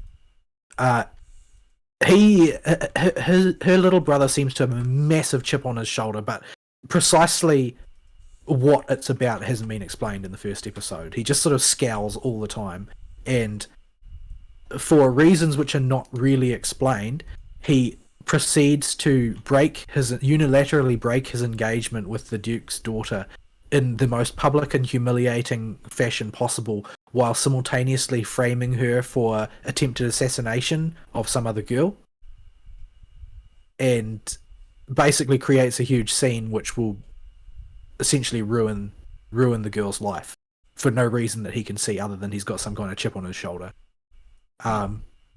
Whether or not that's something that he has done unilaterally of his own will, or whether he's being manipulated, I don't know. But at any rate, he basically ruins her life in public, and as far as anybody can see, for the lulz. And at this point, the princess sort of comes crashing in and basically says that, okay, so if nobody wants you, I'll take you. Because she's always admired her for being a genius magician, because, well, the princess can't use magic, but she loves magic. So it sounds like the gist of the story is basically her recruiting this sort of disgraced noble as her assistant for her magical experiments and the hijinks that they'll get up to. So yeah, the premise was enough of a variation that I'm interested enough to watch another episode when it comes along. So I probably will. I'm not too resistant to that. It didn't offend me in any particular way. The next one, on the other hand, that I watched did kind of offend me, which is The Ice Blade Sorcerer Shall Rule the World. And it's Okay. It's rubbish. Don't watch Rubbish. it. It's rubbish. Oh no. I'm not exactly sure how to describe exactly how rubbish it is, other than every particle of its existence is unspeakably cliche. Oh my goodness, y'all are all gonna die. I wasn't paying attention to what was going on, so... Oh, you dodged it. You got lucky. What did he do, and how did I dodge it? You just got lucky. Reduces your HP to 1 move. Yeah. Okay, whatever, Wayne. I'm just gonna. At any rate, so this one is a story about basically the main character is the titular Iceblade sorcerer, and it's basically he's a teenager, and he's also one of the 7 most powerful sorcerers in the world. But he became one of the 7 most powerful sorcerers in the world as a little tot. It looked like he was about 10 years old or something, and so he was immediately drafted as a child soldier. So the story kicks off with him starting high school, because one of the other 7, who was one of his comrades in the war, is the principal of a school, and she is insistent that he needs to have a proper school life because he got brought into the army at a young age without having any kind of childhood. And then it proceeds after this point to go down the most generic style conceivable of sort of like harem show garbage. Oh, like this. Like totally uninteresting paint by numbers stuff that you will have seen a billion times if you've watched any anime at all. It's really, really bad. And what's more, it feels an awful lot like I've seen this particular show like 6 times or something. I just got hit by 3 of those all at the same time. Yeah, so did I. So yeah, it's generally everything about it is terrible, and don't watch it because it's bad. Like really bad. Like really, really, really bad. I have difficulty expressing how it's bad because so many things about it are bad. That intro on its own is Everything from awful. the animation is bad, the music is bad, the writing is bad, the characters are bad, the premise is bad. There's nothing about it that's good. Like this just doesn't have any redeeming features at all. Don't watch it. Like really don't watch it. It's awful. I mean, theoretically it's possible that you could salvage something from this, but I can't imagine how, because it's funneled down such a generic and uninteresting route. I don't know why it was even made. It looks awful. And, it's competing with a whole bunch of other identical stories, so... Sounds like it's Yeah. made more as a tax scam than anything else. I think the thing that made me cringe the most, though, the thing that bothered me the most, is that this is a ripe opportunity to do Full Metal Panic as a fantasy story, Yeah. and I would have loved that show. That would be great, but it's not. Like, I don't know if anybody remembers Full Metal Panic, but it was one of my favorite shows of the 2000s. I was never a super big fan of it, but I do remember it quite a bit. I liked it a lot. I thought it was really good. I really enjoyed it. And the situation there was the same. Like, basically, the main character, Saguro Sosuke, nobody knows how a Japanese kid ended up in the middle of, like, Central Asia, but... CD's a rival. What? Oh. C. He basically... he's a kid who gets drawn into a war in Central Asia, like, because Central Asia is full of wars all the time, Apparently. Soviets and all that. And as such, he becomes a child soldier from a young age. He has no childhood. Same story. Except that what this expresses is when he gets sent to high school, in this case for an infiltration mission, he has no idea how to behave like a normal person and treats everything like a military engagement. Hijinks ensue, and it's hilarious. Yeah, that sounds like it could be a lot of fun. In this case, he proceeds to flirt disgracefully, while not knowing that's what he's doing, with every female thing that crosses his path. Like, he's supposed to be sort of like innocent, wide-eyed Casanova, who everybody is immediately taken with. Sounds more like a sex pest. Even if there are good social reasons why they should shun him, they just are. They're just into him because, even though they don't know who he is, he's incognito. As far as the abilities that he's been able to show, he's a talentless hack, and he's also the only commoner in a school full of nobles. So he's a natural target for ostracism. But there's literally no reason for anyone to like him, and yet all of the prettiest girls in class do. There are plenty in the class who don't like him, and they are, oddly enough, all of the guys and the ugly girls. But it's just, everything about this is just so horrid and cringe. It sounds it. Like, you can make a passable argument for anime in general being horrid and cringe, but yeah, it's just, there are no words. Don't watch it. Don't watch It's it. bad. It does sound awful. It's bad, man. It's bad. It's not a little bit bad. It's a lot bad. It manages to be bad in every way that you could be bad. If there's a way to be bad available, it's got it. Yeah. It's right there. Like, making something cliche isn't inherently bad, but doing it completely Not straight merely cliche. It's every Yeah. cliche at once. It is all of them. All the cliches. I didn't get hit by that, but the server disagrees. Anyway, yeah, so that's terrible. Don't watch it. I also watched it's a short, not a full length anime. It's like 12-minute long episode or something. Called A Herbivorous Dragon of 5,000 Years Gets Unfairly Villainized. I watched a good chunk of that last season. It's not Japanese. It's only one episode. What? That doesn't sound right. There should be a whole season there. No, there's one episode that I've seen. Oh, maybe it just got put up on the site. The site late, but yeah, it looks like it's a Chinese knockoff of the Letty Show. Kind of, yeah. All this, the premise is much funnier, in my opinion. Yeah, this poor dragon gets dragged in by this crazy girl who has superpowers, but nothing between the ears. Well, she has a lot of creativity between the ears. It's she not does. Connected to the real world in any way. Yeah, creativity is it's certainly a nice way of putting it. Hachima has a lot of creativity between the ears. Yes.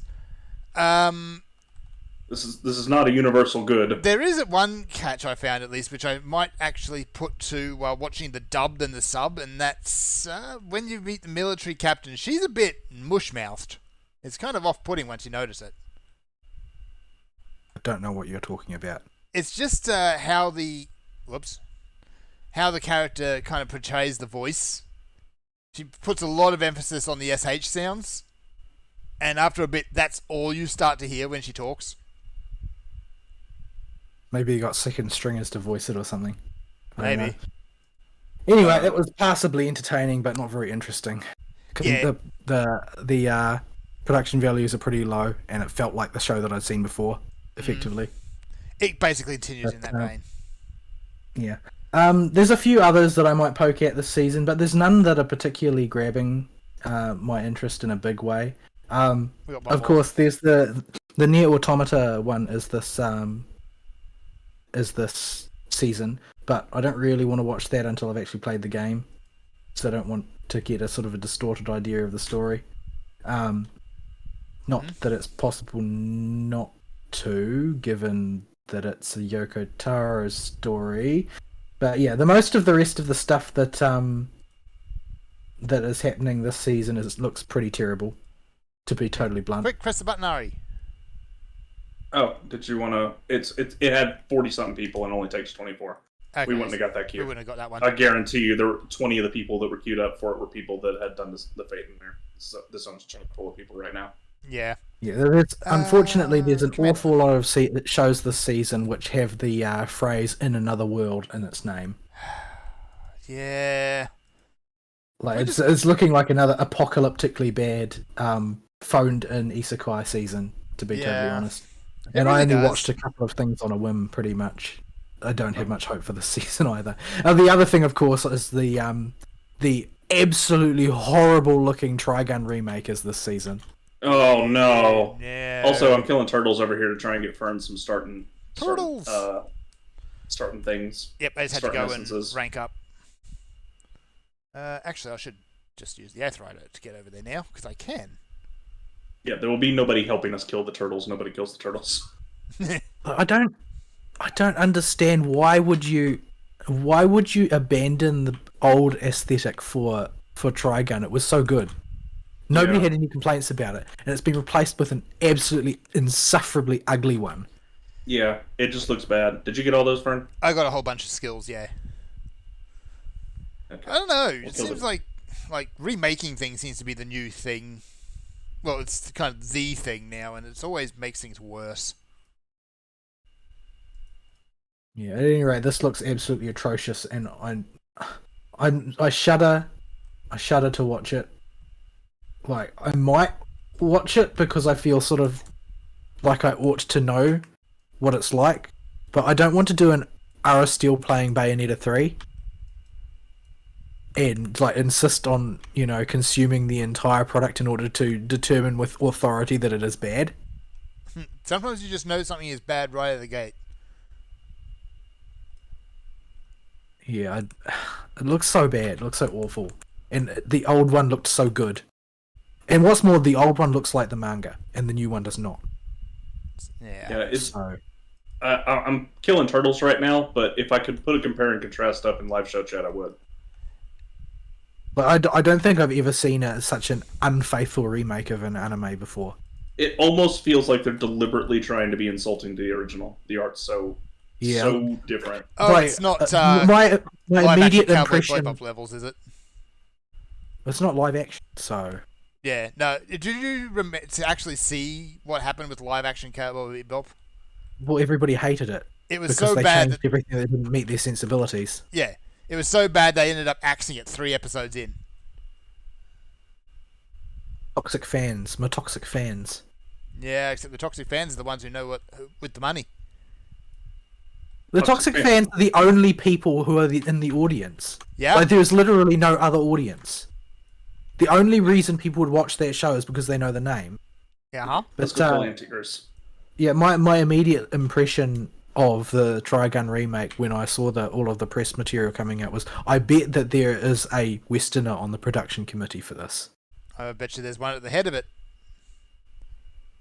Because there's no way that this show would get made without somebody subverting it in some way. Because there's just no resonance there. Like, All right. Do you prefer worms or antlions? Who gives Antlions. what?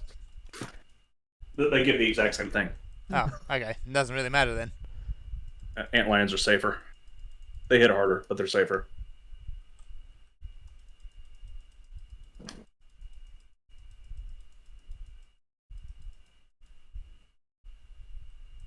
Yeah, generally, it was an atrocity. It looks like an atrocity. I don't know whether I'll watch it. I don't know if I can stomach it because it looks so bad. I'll watch the people making fun of it. I'm not going to watch it. I like the original Trigun. I don't want to. I've done the hate play, hate watch thing a bit too much recently. I liked the first half of the original anime of Trigun, but I felt like it got kind of bogged down as soon as they started making up their own content. Like, to me, my memories of Trigun are sort of similar to my memories of the first Full Metal Alchemist anime. Oh, yeah. Yeah. And that there's like a very clear inflection point where they start to sort of flap around looking for what story they're supposed to be telling. Yeah. Because I think the first half of Full Metal Alchemist is also pretty solid as long as it's following the manga. Yeah, and then they just kind of go off in the weeds. I didn't mind the original Full Metal Alchemist. I didn't find it offensive or bad.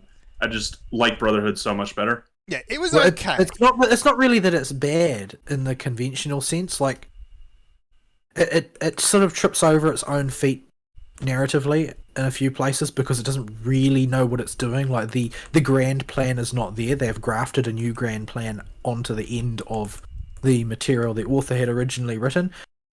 Because basically the main problem with it is that there's no character development. Because you get to the end of the story and they make identical mistakes at the start of the story, and unlike in Brotherhood, which will carry on for some time, the original Full Metal Alchemist is just one story from start to finish, and then there's a movie or whatever.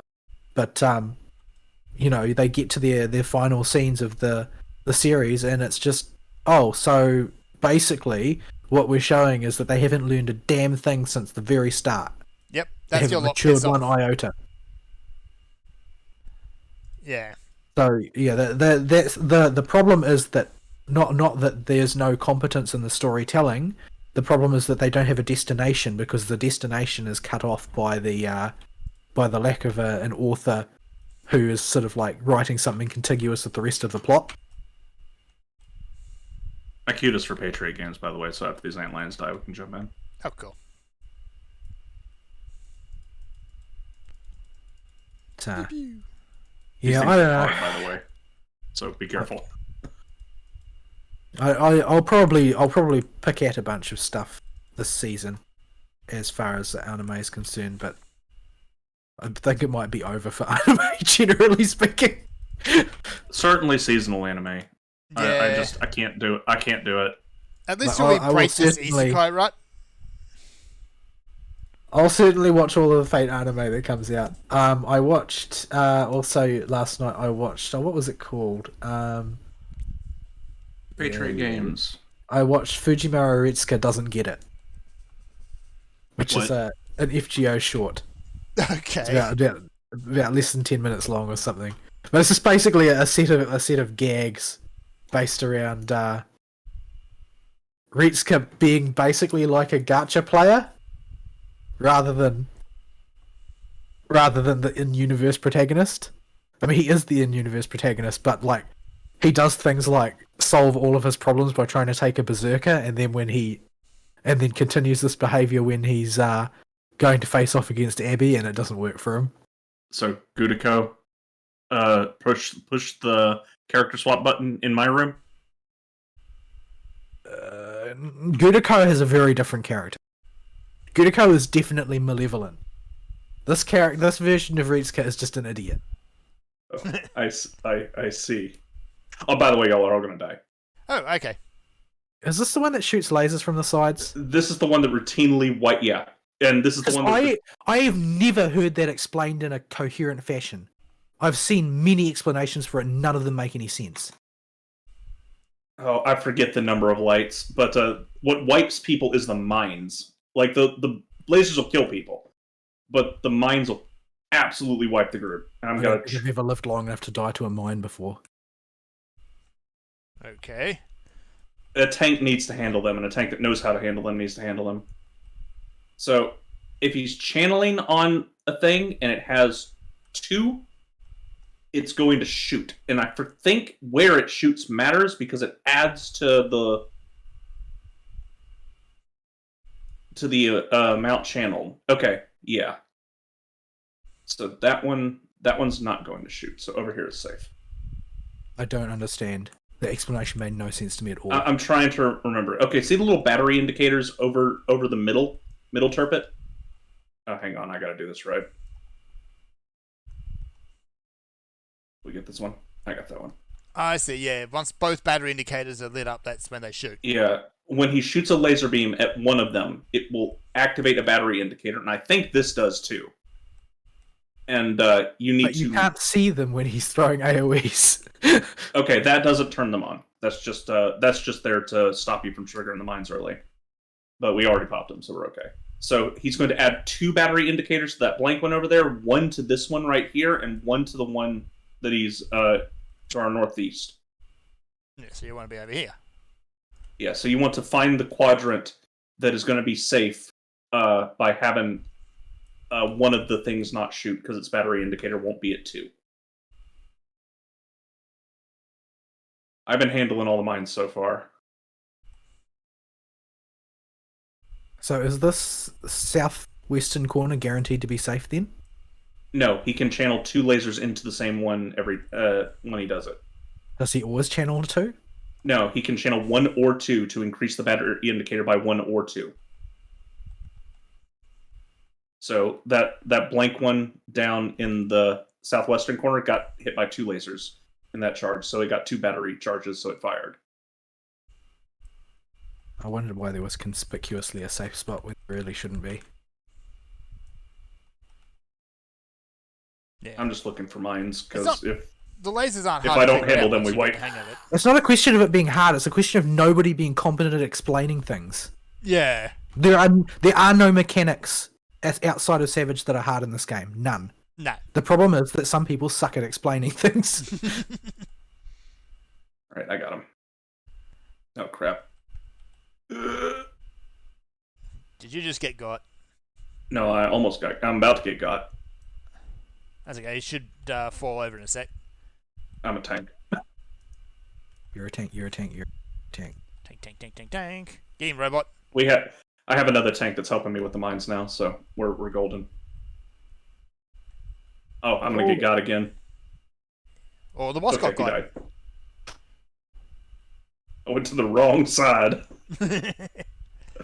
Okay, back to the antlions. Okay, where are we in relation to the antlions? Oh, right there. Follow the Ari. So for the New Year's event for the FGO stream, they announced they were going to have the first episode of Fate Strange Fake, but that got delayed, so there was just a teaser. Unfortunately, after the usual pattern that they tend to do, most frustratingly, it is just going to be a one-off episode. But the thing is that they always say that, and sometimes it is a one-off episode, which is, almost always disappointing to everybody involved. But then sometimes they will use that as a pilot for an entire series, which is what they did with El Malloy Case Files. Mm-hmm. And there's no way to know what they're planning on doing, because they could go either way with it. Everybody wants to see Fate Strange Fate get made into a full series. Well, everybody who doesn't think that it's just going to get ruined by doing that wants to see it, and there's a good chance it'll get ruined because that sort of thing often happens in adaptations. But there's no way of knowing if it will actually happen or not. It could happen or it could not happen. We just have to wait and see. But the trailer is hype. I mean, that's what trailers are for, so of course it's hype. But yeah, I'm hoping that it will happen and that it will be good, because I would like another Fate series to watch for the year. I'm not sure exactly what continuity it takes place in though. At all. Take a pick, I guess. Yeah, so the Fate Strange Fake is the False Grail War that's set up in America. It's the one It's like that in Alaska or something, isn't it? it doesn't look cold enough for Alaska. Maybe it is, but it doesn't look cold enough for Alaska. I might be misremembering my wiki dives. I'm getting my wires crossed somewhere. But it's the one that Waver's student Flatus Gardos goes to. Oh, the one that's insane and super OP or something. He's not really that OP. He's a very powerful and talented Magus, but he's not like Tosaka's more OP than he is. She's got plot on her side.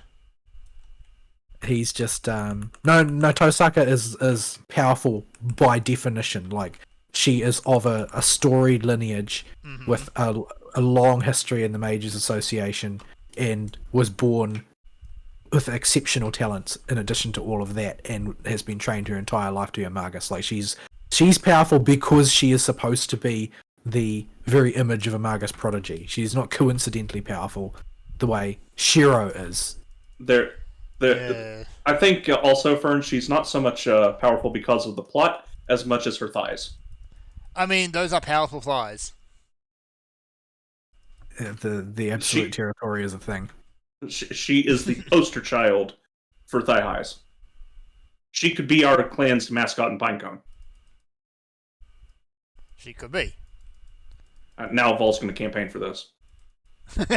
No, there's no need for that. I don't care enough about Pinecone for that. Anyway, it's one of the most popular side stories that people have been asking for. So hopefully they will treat it accordingly. The bewildering thing to everybody, of course, is that it doesn't really matter what it is. Oh, are we going to go do Choctober? I don't know.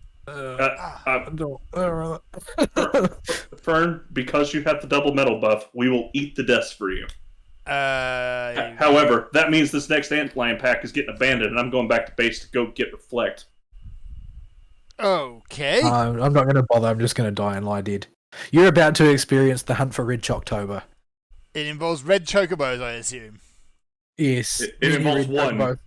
One in particular. That yes. Sounds like meteors for days. I'm not going to attempt to do the duel afterwards. That's not happening. It is an experience. It's definitely an experience. It should be interesting. You need if you have any lost reflex, they might. No, you're going to die. No. The other announcement was that there's a new Fate game coming out called Fate Samurai Remnant, which is it's a period one set in another alternate Grail War during the probably Sengoku period in Japan.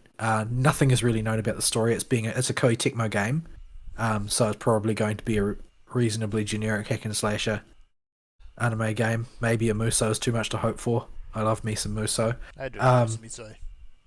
But other than the fact that it's got the female Musashi in it, who basically, to be fair, due to her backstory, you can jam into any setting.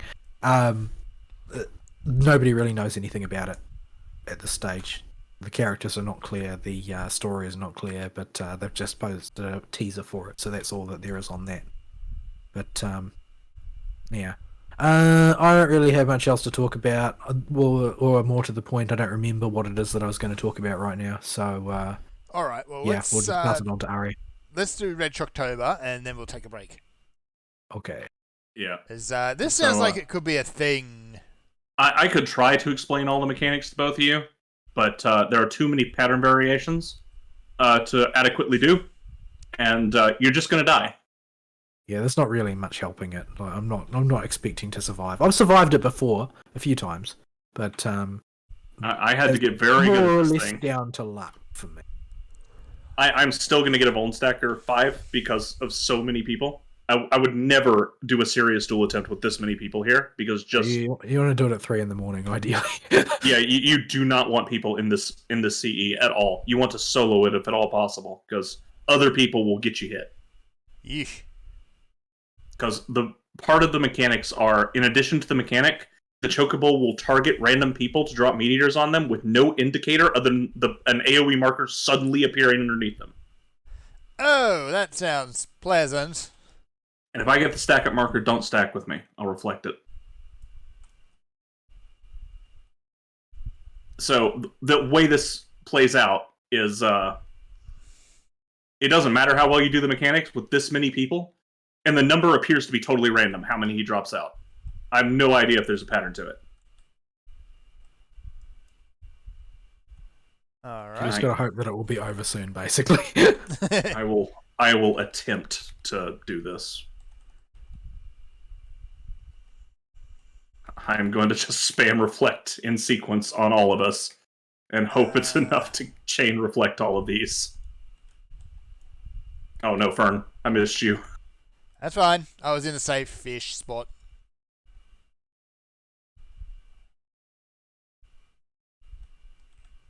I don't know. I'm going to say safe-ish at best on this one, because that's as safe as you get.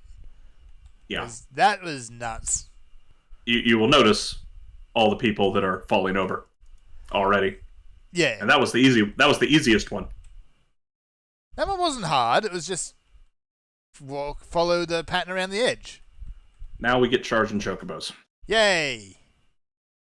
So we're either going to get the crisscross pattern with the swirly meteors, or we're going to get the crisscross pattern. So this is the one where you're going to get hit. Find the way they're rotating. After they go, run to the middle, see what way they're rotating, and get behind one of them and keep following it. And don't stop, except to let the chocobos go. I just got orbital lasered. I got hit by the chocobos. All of the people with me didn't.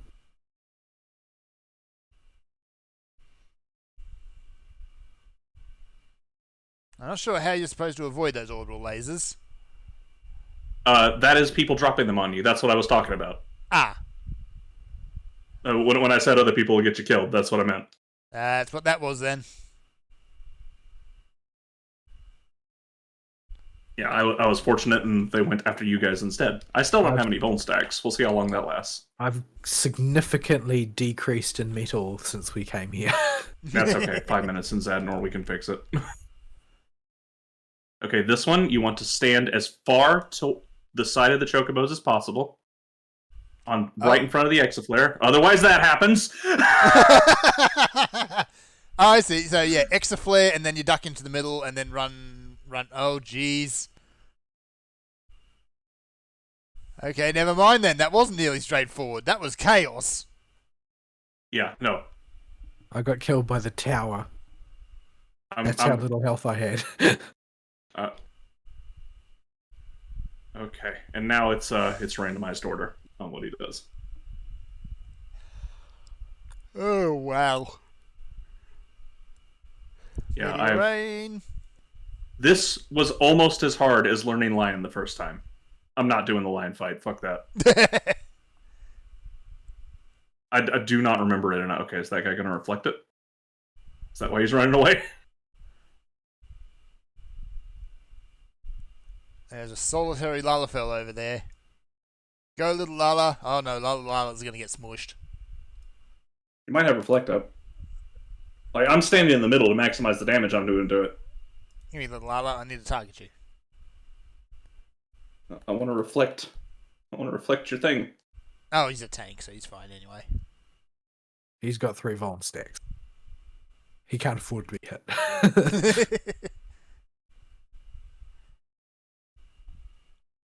I mean, I can try, Lion. It's not gonna go well. Can you go down resistance ranks? Because I'm pretty sure I should have at this point. No, you can't. I don't think so. You got, as long as you bank it when you get a promotion, then you're okay.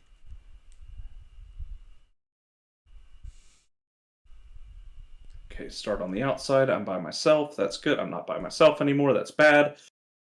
Charge. Go to the middle. Considering the way the mechanics work, you'd think they'd have less people in this fight. Oh no. They just want you to suffer. Yeah. Then you run back into the middle. Oh, damn it. That was an impossible situation. Back in. If I kept running, I would have been hit by the chocobos. If I don't keep running, I'll get hit by the bombs from above. Yeah, learning the timing on their dashes is the only way to figure out how to avoid those. There's no memorization is the only way. All right. There is no trick. There is no sight reading. There is just learn the timing on the dashes. It's kind of telling that Right, the most dangerous thing in this zone is a freaking chocobo. Yeah, nobody wants to do Red Shocktober except people that need the duel. And that's why people don't attempt the duel. Because they have to learn Red Shocktober. Yeesh. Oh, well, I got another promotion out of it. If nobody else queues up, I will push the button. I didn't. I lost 3 times as much metal as I gained. Where are we? We're over there. Okay.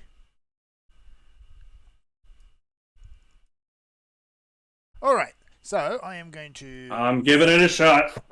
Oh boy. I do not remember the lion fight. Why? Okay. I'll hold off on the break until we have a look at this. Because this is going to be. I will die like immediately. This is the easy lion fight. You did the hard lion fight. I did. That doesn't matter. Okay, put chain spell on. Still got re-raise. I don't need to burn the other one. I'm gonna put lost shell on. Fine. Fight going to Mr. smack Lion. I'll smack the target dummy to put myself in combat so that I build lilies. I'll put lost protect on. I do not remember the pattern. So this is a lost cause. How? Just for the viewers at home. Oh, Fern, why are you trying to get us killed? The thing aggroed onto me. Have a queen. Have a robot. Okay. There we go. Okay. Hooray, I got an awakening out of it. Load set. I want to load. There's all these Lion people 1. waiting for you to be successful, Aristeele. Oh, they can be patient. This one takes a lot of prep. I mean, I'm not going to totally wash my attempt. So does that actually give you a bit of a prep time to get organized? Yeah, you got a full 2 minutes to prepare and come in. Okay.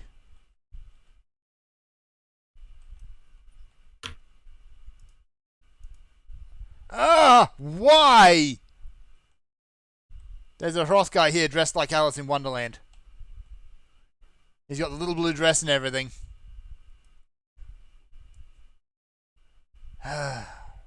Don't you see? This is what you have wrought? You and all you other Barakat players.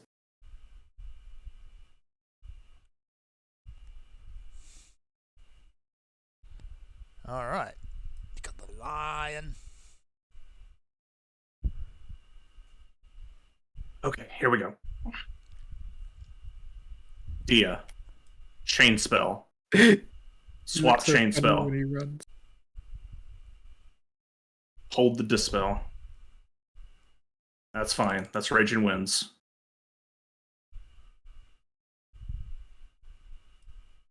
Hold it. Blow Lily.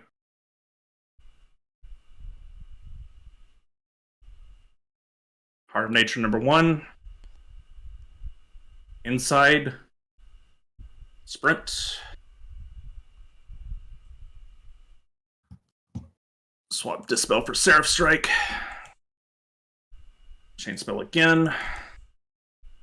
Increases accuracy. Oops, that was the wrong button. Oh! Whoops. Whee! I won. Did you Yeah. bring the res thing? Yeah, I got it. It's not over yet. I got caught swapping actions. Taste of Blood.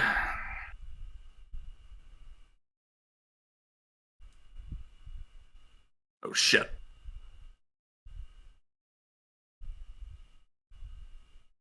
Ah, too slow. Ah. What were you supposed to do?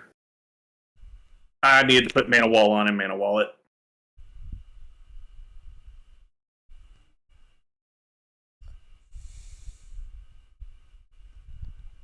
Alright, so let us take a break here. Yep. Alright. I'm going to put on a little bit of music, even though it's a bit late, and we'll be right back. All right. We'll be right back, folks.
And we're back. Yeah, and we're about to appraise a whole bunch of shiny crystally things. So with the skirmishers, the winning one, or not the skirmishers, with the awakening ones, the winning essences are ordained and skirmisher. Anything else is a booby prize for you. Right. Okay, well, start off, I've got a preparation, which is probably just going to be a potion of some description. Which it is, just a regular-ass potion. The ones I've been targeting for farming are specifically passive effects that give you a passive buff the whole time you're in the zone. Nice. They will last until you change class or leave the zone. Alright, so there's some veterans, some Aether Weavers, Martialists, more veterans, Plate Bearer. Aether Weaver and Martialists are absolutely necessary for the zone. Yeah. If you play a tank or a healer. You'll be using a lot of Martialists until you get some Bloodsuckers on tanks. Yeah, well, Aether Weaver can only be and used even by then, healers. Yeah, Aether Weaver you'll be using on healers. Martialist is the one you use on tanks. Yeah. It effectively lets you play another role, regardless of the role you come in as. Nice. But as a tank, it doesn't matter because you still have all your tank tools and you still have your base tank tankiness. So just being able to do damage on top of it, it lets you do 2 roles at once. Yeah. So here we go, and there are some restrictions. Like this is Plate Bearer, which can only be used by ranged and physical DPS. Yeah, that was useless. That one's useless. Yeah. It's bait. I used it a lot very early on because I would get killed by random things when I was trying to go places and I didn't have any better ones. Yeah, it's a bait essence that you'll use early, and then it becomes a booby prize very quickly. Yeah. Savior is going to be used by everyone except for healers. Yeah, it's functionally only usable by Red Mage, but Ordained is better. Mm-hmm. Here we go. And Martialists can only be used by tanks. This is going to take a while because there's a lot of clicking to do here. Yeah, and we're going to go get more because you'll need a bajillion of them. You do need a bajillion of them. I'll show the screen in a moment once I actually finish getting through this file. It's done. I will show off my collection in live show chat. Yes. So we got all that. I ended up with, let's see, I want Martialists. I got 8 Martialists. What was the other one I really needed? Plate Bearer? Aether Weaver. Aether Weaver. That's the healer one, which is, I want 12 of those. That's good. You need more Lost Bubbles. Oh, the Lost Bubbles. Okay. Let's take a look at the other ones. Skirmishers are the important, or not skirmishers, awakenings are the important ones because they give you skirmisher and ordained. Oh, there's an ordained. Yep. Skirmishers. Another ordained. Skirmishers are just do your job better as a DPS. Fair enough. Getting a lot of profanes. But profane is the healer one. Profane is what I use on healer. You are not at that level of Baja yet. Yeah. Because it reduces your healing by 70%. Okay, that's that pile But done. But it doubles your damage. Yeah. Sounds like it's like the old school cleric stance. Yeah, that's pretty much what it is. It's also asking for trouble if you go in with wacky scaling on stuff. Like here's a regular, which is basically the same thing for tanks. That's a good way to get yourself killed. Yeah. Does that stuff work in Delirium Regino? Mm-hmm. There's green ones that are actually better for most classes, not for healers. Yeah, but you've got to have them first. Yeah, healers will still use Aether Weaver and Profane in Delirium Regino. Because it's not like healing is going to do anything there.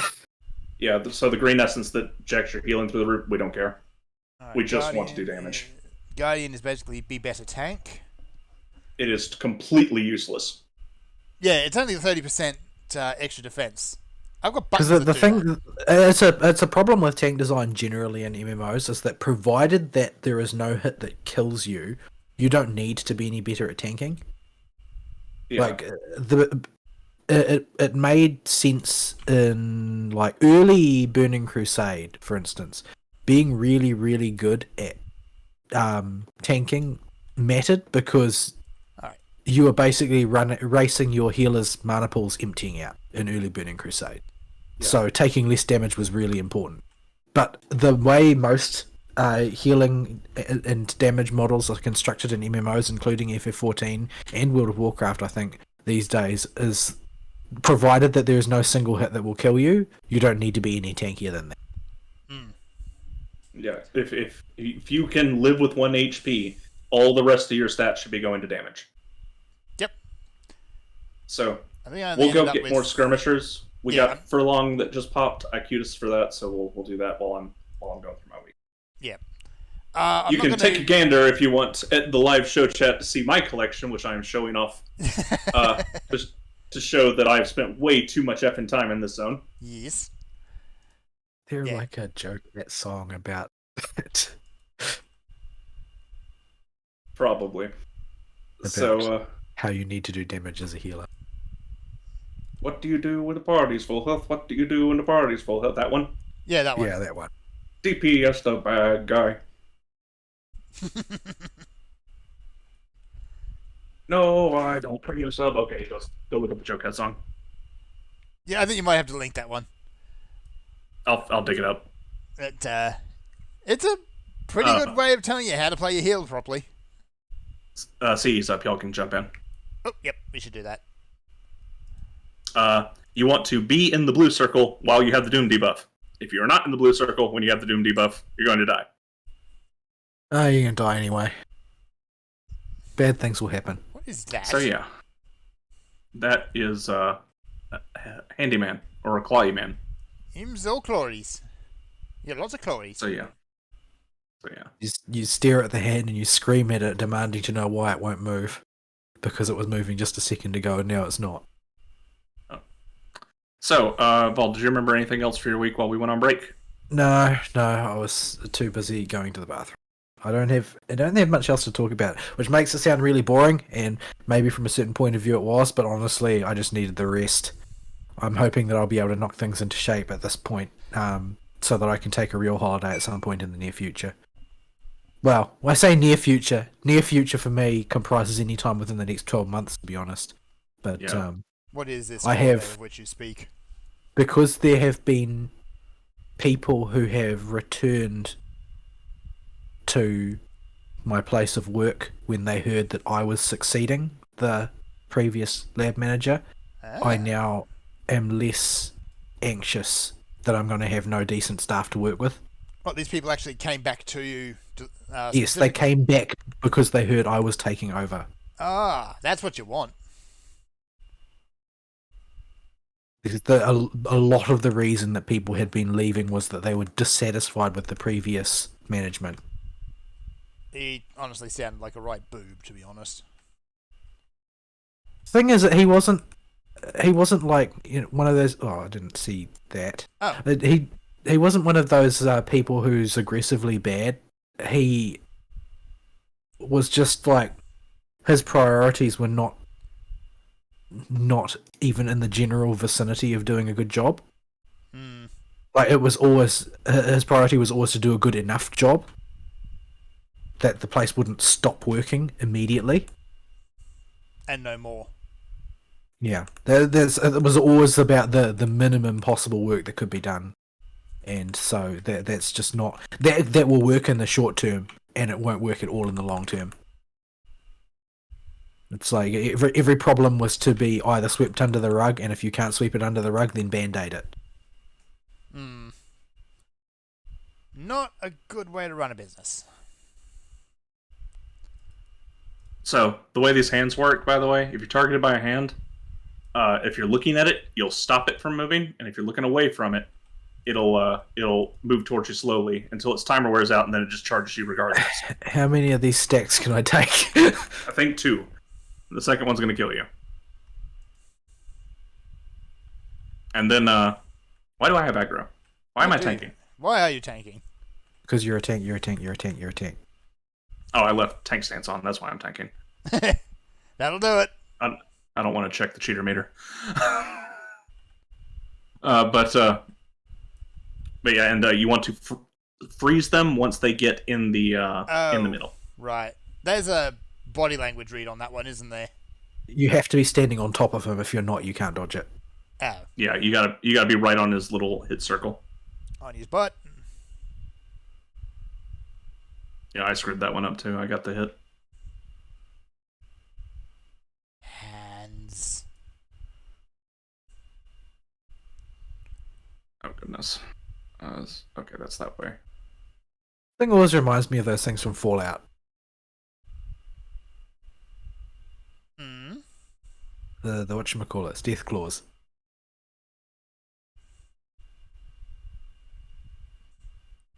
We're gonna have to pop Living Death at some point. Maybe. Okay, do I have anything I can do to heal myself? No. I got a potion, I suppose. Second wind.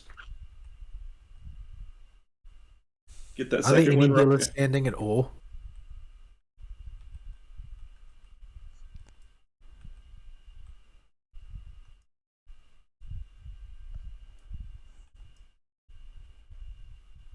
Oh, so long, Gay Bowser. Oh, you only got one mark. Okay, I thought you already had a mark. No, I'm good. Can I eat this tank buster? Barely. It ate my entire Blackest Night and like a quarter of my health bar. With I mean, it I've doing. always known how to deal with the hands. I've just never managed to do it successfully. It just doesn't seem to work for me.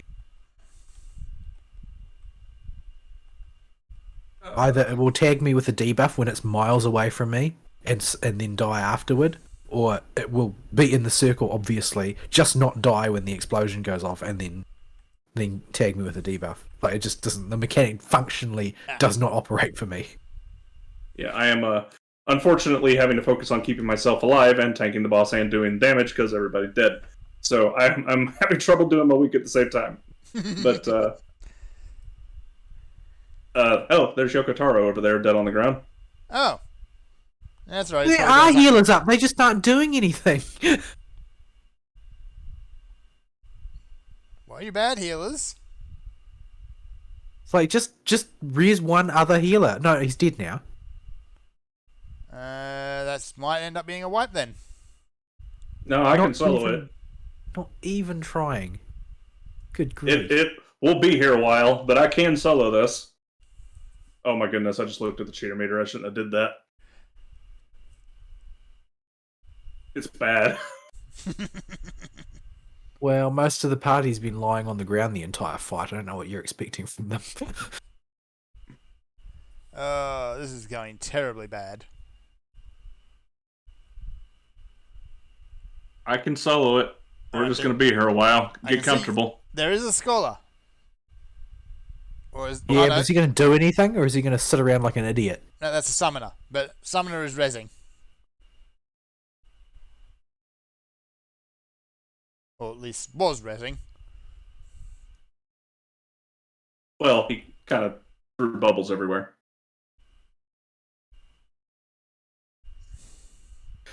Who's getting whapped? Who's getting whapped? Half the raid got whapped.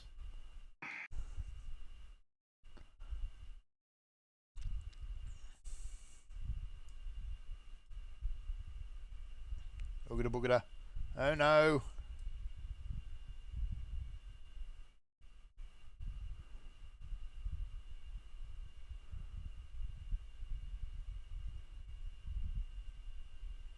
Maybe I'm Mind you, glad I got aggro. The difficulty of these is all pitched quite well because the reality is if you're going to spend time out here, you tend to spend a lot of time out.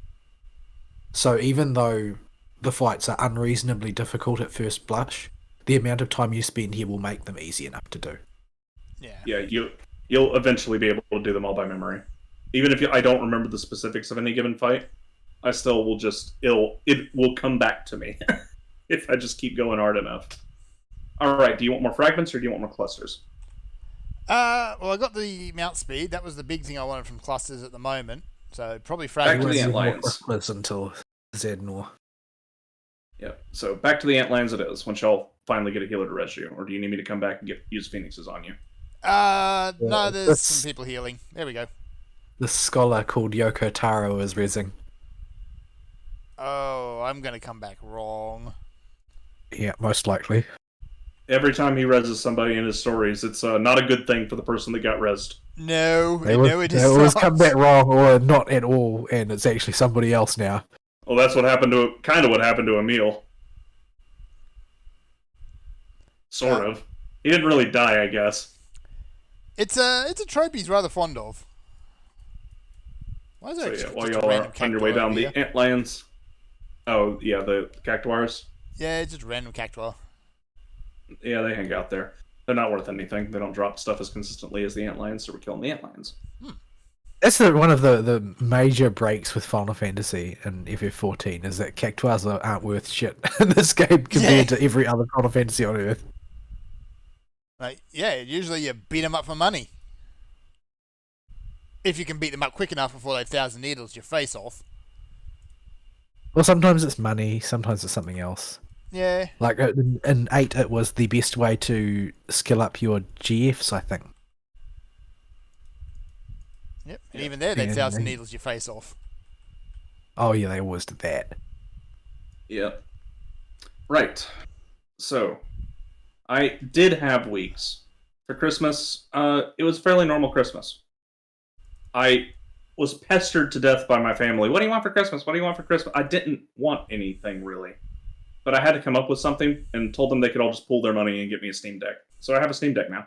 Yay. You need a Steam Deck, or was it No. just to get them off your back? It was just to get them to shut up. I have... This thing is exclusively for in case of Florida break glass. Yeah, because you don't commute, you don't work far away from home, you don't travel most of the time unless you get forced to. Yeah, I mean, and when I am traveling, I have work to do. But every now and again, Florida happens. Yeah, there's a chance of Florida. Oh, the rights are up. We can kill the rights. Let's do that. That's They're resetting at the moment. that's They're good. also Let's whites. kill the Phoenix rights. Phoenix, right? You I'm stuck are in a a rock. In questionable case lawyer. anybody needed any evidence that Ara Steel can only call something by the incorrect name. I can get the first and last letter right. It's a toss up after that, but it's pretty good. Better than most people. Is it? I don't know what things are like in Georgia. My standard for what most other people can do is having to interact with the opossum every day. I'm fast. Zoom in, zoom, zoom. Oh, you got my impetus? I got your impetus, so I got the zoomies. Yeah. Don't have the case of the zoomies. Oh no. He is a very, very muscular zoomy cat. But yeah, I love Baja. It's just I don't even though I'm done here. Like I haven't come in here on my own in a long time since I finished the duels, basically. But it's still fun. Yeah, there's a lot of content in here. Yeah, you will be here for over a year. There was a surprising number of people who think this place was the worst thing that ever happened to Final Fantasy XIV. They obviously haven't played a Eureka. Oh, that's the thing. They usually are the ones that love Eureka for whatever godforsaken reason. Ugh. The rights take a while to respawn, so we're going to kill the Antlions while we wait. Yeah, it's fine. So, if they like Eureka but they don't like Bozja, then you can safely ignore them because they're obviously crazy. That's been my impression, yeah. They're usually the Balstidian Arsenal crew, too, as well. That incredibly vocal minority of assholes. Oh, they're snobs. I don't know if you've observed this, Vol, with the people that don't like Baja. But this seems to be what I've seen. I don't know, because I don't have any intention of having any association with the people who are into Baldesian Arsenal. Because they are like team stop having fun guys. Yeah, I was looking into it to see how bad it was to maybe actually properly finish the last step of the Eureka weapon. And when I saw just how bad that community was, I'm like, not worth it. Just no. Like, the dungeon of Alstidian Arsenal doesn't seem that bad. It seems like it could be a fun time. And you don't really have to super try hard. You do have to know the fights, and it's a bit of a grind to figure it out, but it didn't seem that bad. But the people that are always gatekeeping it are the biggest assholes in the world. Yeah, well, that's the thing, though, that they spend all their time patting themselves on the back about how, oh, we helped all of these people do their first Baldesian Arsenal. Oh, we helped this many people do Baldesian Arsenal this week, etc., etc. But it's not that they're helping anybody. They aren't helping anybody. They're refusing to let anybody other than their handpicked people participate. They're not helping. They're gatekeeping. If you don't come to them and ask them specifically what to do in their discords and do things the way they tell you, you're just going to be shunned. Yeah. And they will report you if you go into Baldessian Arsenal and are not part of their group for griefing. Wow. Yeah. I don't think much usually comes of it, but they do that. The main reason that nothing much comes of it is that it's only a certain portion of their community which does that, because they often get banned themselves for doing it. Good. Because it's a false report. But that doesn't really stop it from happening, because they are just that far up themselves. Yeah, Well, no, thank you then. Yeah, it's a bad crew, and I'm sure they're not all bad people, but the sort of like outward facing facade that they present to the community is generally not a positive one, unless you happen to be one of the people that has managed to procure their services in a friendly way and has had, you know, one interaction with them ever and then never again. But I kind of hope that the whole sort of functionality of Eureka and Baldessian Arsenal as well gets liberalised for other people's participation, so that their racket gets broken up. Yeah, it's a mess. In several Delabrum Reginae runs, there's a few people that have either been a part of or worked with that crew, and even they've been like, yeah, they're kind of douchebags. Just getting into casual conversation, because you got 10 whole minutes of doing nothing when you queue up with a pre-made for Delabrum Reginae. They're just like, yeah, them people kind of jerks. Oh, I got all the poison there. I can't save you, by the way. That's okay. I'll be alright. Nor can I. So, that was nasty. Are the Phoenix Rights back? They should be back soon. Why? But yeah, in Final Fantasy, I've switched to a new project and have... the Abo was actually the one that dragged me along for this one. It started off as his idea. I wanted to do this eventually, but wasn't going to do it right now. He wanted to collect all the Triple Triad cards. Oh, yeah. Well, at least the ones that are currently unsinkable. So excluding the current tier. The current expect ones where you actually have to learn how to do extreme trials. There's a lot of cards. Yeah. Well, here's the thing that I found out, that we both found out. You get a lot of cards just doing crap if you've been playing for a while. Just doing miscellaneous stuff. Mm-hmm. So we only had about 100 cards to collect each. Could be worse. Yeah. Oh, I pushed the wrong button. Hey, please make them dead. I pushed the wrong button. I don't want to die. I don't want to die. They did. Okay. You start running in circles now. Okay, back to the Outlands. And yeah, we've been embarking on this adventure and are down to just the EX trials in Shadowbringers that are the weapons. We just need the cards from those. Nice. And we did Omega today, so Omega's done. Abo went and got his card on his own, because I already had the Omega weapon card. Or not Omega weapon. What the heck am I talking about? Ruby weapon. Big Fat Tacos. Yeah, Big Fat Tacos. Why did I call it Omega weapon? I don't know. There's so many weapons, it's hard to keep track anyway. So yeah. The ultimate is coming. Maybe. I might have had it on the brain. So yeah, we did that today. Drug Fern along with us for the unsynced attempts. That was fun. I'd completely forgotten how that fight worked. And my lag we drug you into extreme, unsynced. Uh-huh. Unsynced, blind. Yeah, the Shadowbringers trials with 8 people unsynced. If you're just... Because one of the cards requires you to have a single token from every single one of the weapons extreme trials. So we have to do at least one One of these things. extreme. So yeah. Other than that, it's just been doing random dungeons, about 1 or 2 cards a day. Would go out and get them. Some of them were pains in the butt and took multiple days. The one from... What's the one with Unknown? The boss called Unknown in it, in Shadowbringers, in the patch content. Anamnesis Onida? That sounds right. I don't remember. I'm just guessing. I should have remembered that one's name, but it sounds right. We were in there for 3 days. I did most of those ones within relatively quick succession of each other, so I don't remember exactly. Yeah, it's we two-manned everything until we got to Shadowbringers EX trials, and then we decided just to go do them with max people, just to get them done, and we're almost done. So that'll be that project done. But other than that, not a whole lot of Final Fantasy. Haven't been playing very much. I haven't been playing very much Vidget at all, TBH. I've been very busy at work. You were playing a bunch of Granblue the other day. That's right. That's the other game I played. Right. So Granblue went on sale. I can remember the crap you were doing. I can't remember what I was doing.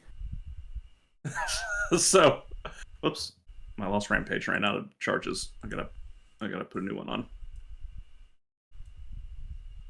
There we go. So what you call it? Right. So Granblue Fantasy Versus went on sale, but not super deep, not the deepest sale I've seen it on, but still deep enough for the Christmas sale. And me and Abo have been looking at it for a while and wanted to check it out. So I went ahead and scooped it for him for Christmas and got me a copy. And we played a lot of that game, and I wound up liking the game itself more. However, good luck finding anybody's opinion of it online. It isn't about rollback netcode. Yeah, that seems to be all they're concerned about. So as far as the actual game goes, there's a little bit of hitbox jankiness, but that's just Arc System Works. Yeah. And some of the characters feel a little weird. And just because they're weird for the sake of being weird. But otherwise, it's a competent fighting game. I had a lot of fun with it.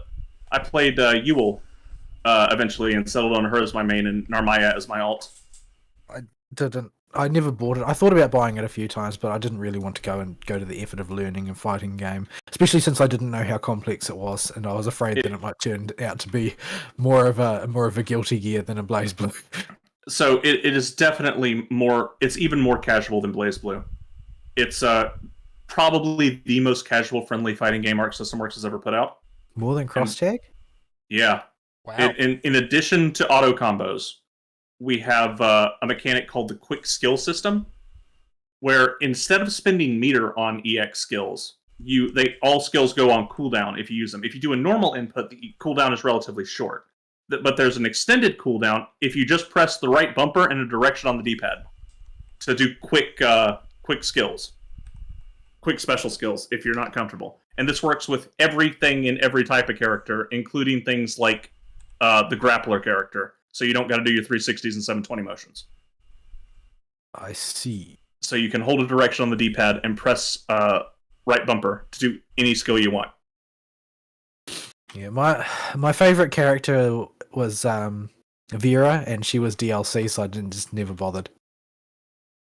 Vera is fun. I played her a little bit. She's probably my tertiary character right now. The way she works is she starts the fight, I call it unjuiced, where she doesn't have her powered up mode on. And you have to either get her to 100% super meter and use her super to turn on the juice mode, or you have to land a special command grab she has that will activate it without having to expend super meter. And when she's in juice mode, she can do all kinds of crazy stuff like flip and teleport and bounce all over the arena. But only while she's juiced. But she has to get juiced first. Right. The other character I play, Ewell, is my main. She's a dancer fox girl who they have interpreted to have a southern in air quotes accent. The southern accent that people who have never been to the South think Southerners have. Yeah, it is clearly a Californian trying to do a Texan accent. And so, this game was dubbed during the time of the COOF. And this makes the English dub simultaneously the worst and best thing you've ever heard. Because there is no canon dub for Granblue right now, and this was the first time any of these characters got dubbed. So there was... I think so. Is there no dub for the anime? Because the anime's been out a very long time. It might be. So it might be. I didn't think about the anime. I didn't think there was a dub. There might be though. But I did not think there was until you mentioned that. But either way, there was no ADR for the video game. So you get in the video game, and the characters have no idea how to read their lines in English.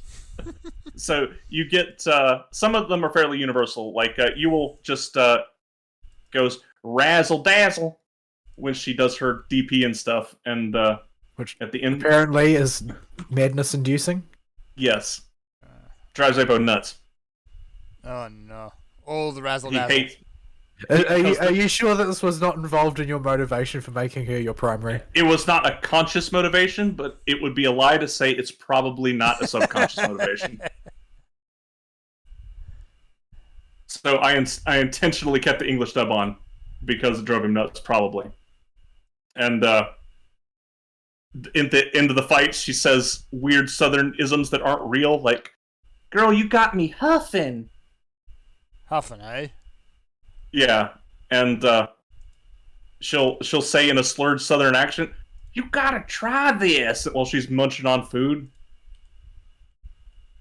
And she throws random y'alls all over the place that don't make any sense. Oh dear. You know, the trope of a Californian trying to write a Southern character, just throw y'all everywhere. That makes it Southern, right? You know they can just jump in the car and drive to the Southern states. No, Didn't most of the voice actors in the biz used to be in Texas? Yeah, but they were in like Austin. It's basically Little California. It's like saying they're Australian, but they're in Melbourne.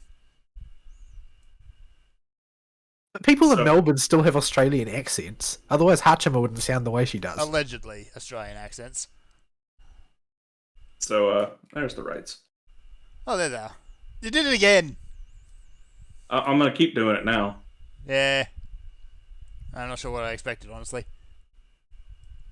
So But anyway. yeah, Yule's a character where she has a hard stance system where when you press the special button for her, because every character has light, medium, heavy, and special that's unique to that character, just like BlazBlue. It does. It's the equivalent of the drive button. And hers puts her in a dance stance where she lights her feet on fire and starts hopping like a Final Fantasy XIV dancer in their idle pose. And you can do special moves and dash across the screen and do weird stuff out of that stance. And otherwise, she's a fairly standard rushdown character that's just a lot of fun to play and drives Zabo nuts. Because razzle dazzle. Razzle dazzle. And she's also incredibly gay.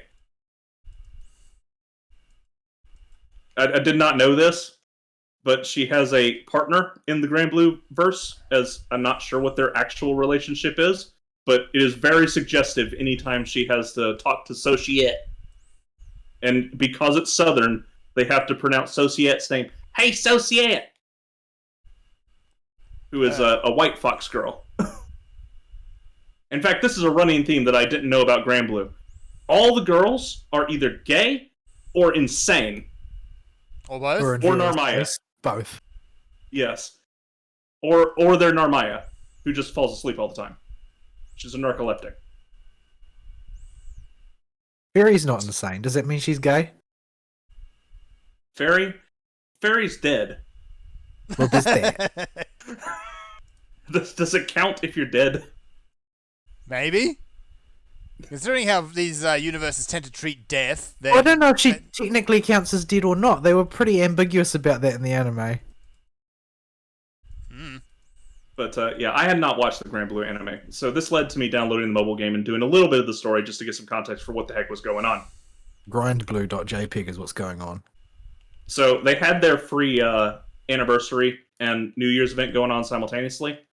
It was their 8th anniversary, so they gave out like 8 free 10 pulls. And the usual side game showering of the equivalent of quartz. Or whatever it is. There were many times that I thought about playing it, but then I was like, no, not another gacha game, especially one that I have to go through a whole bunch of effort to get working. Yeah, the biggest problem that stopped me from doing more than a little bit of the main story, because that's really the only reason I downloaded it. I just wanted to have some context for what was going on in the fighting game. Oh, I gotta Watch the anime. Yeah.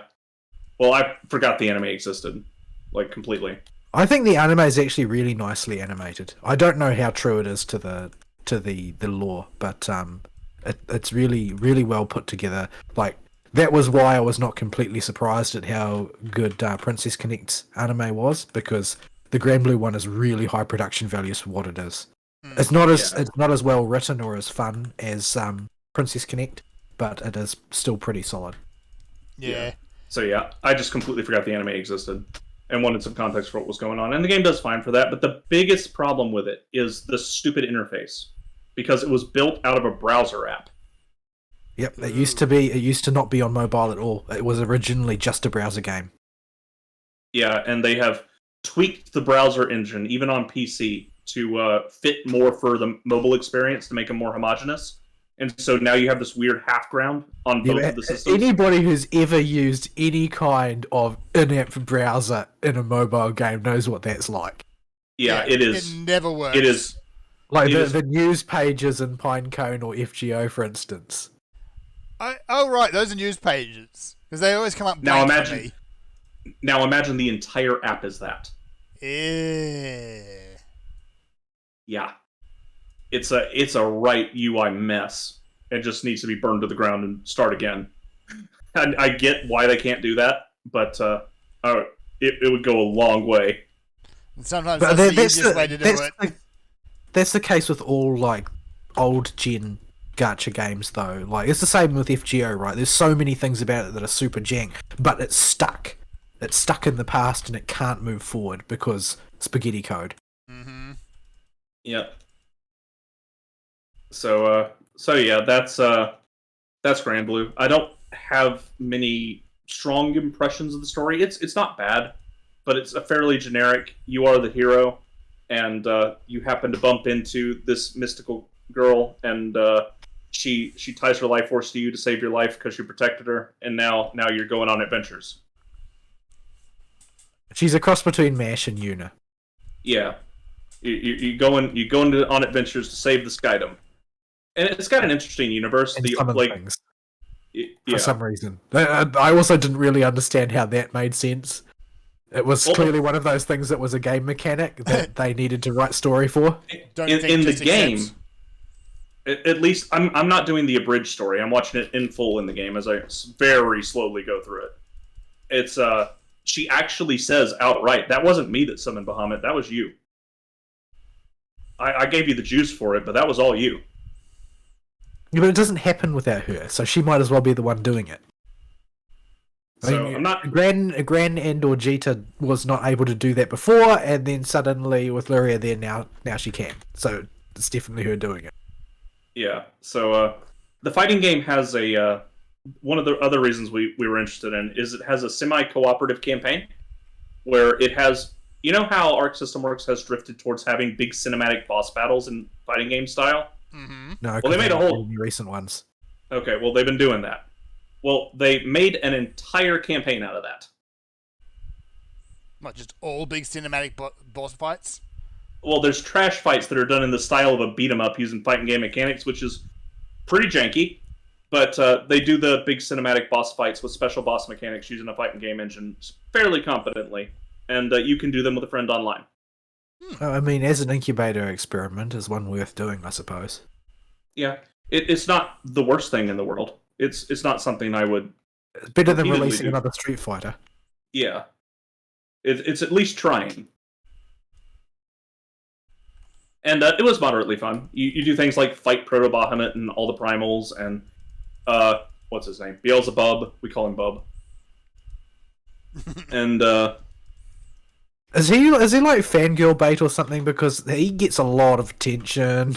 oh yeah, he must be, because he was in like the he doesn't Red appear in Bulls- the anime at all.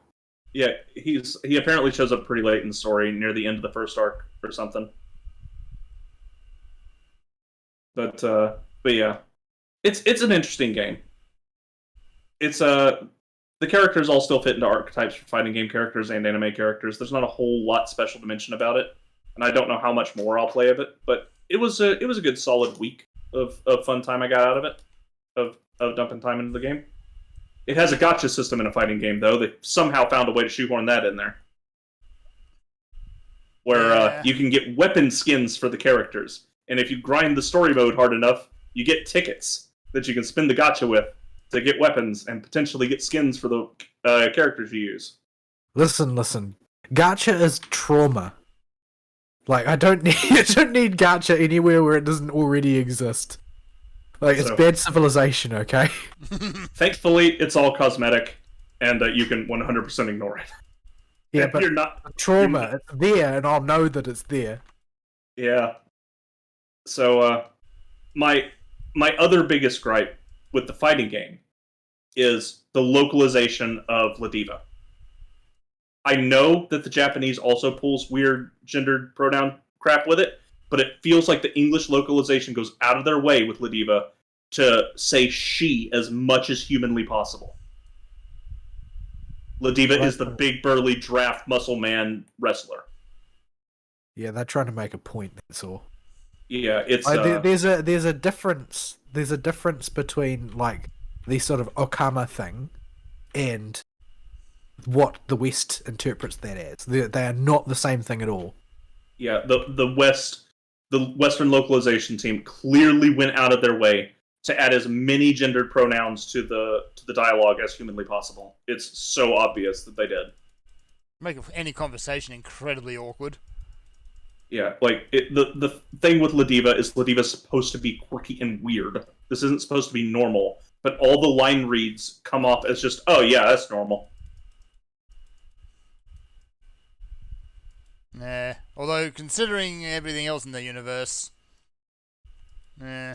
Yeah, well, all the girls in that universe are gay, so... It certainly seems like it. With, like, I guess the exception being if you play the male protagonist, Luria. Yeah, and there's one gay character. Well, he's not gay, but he is a sexual innuendo machine, Belial, who is just a walking stream of the most blatant sexual innuendo euphemisms you've ever heard. Like, oh yes, please thrust your steel rod deeply into my chest. So, a dude version of Akari. Yeah, pretty much.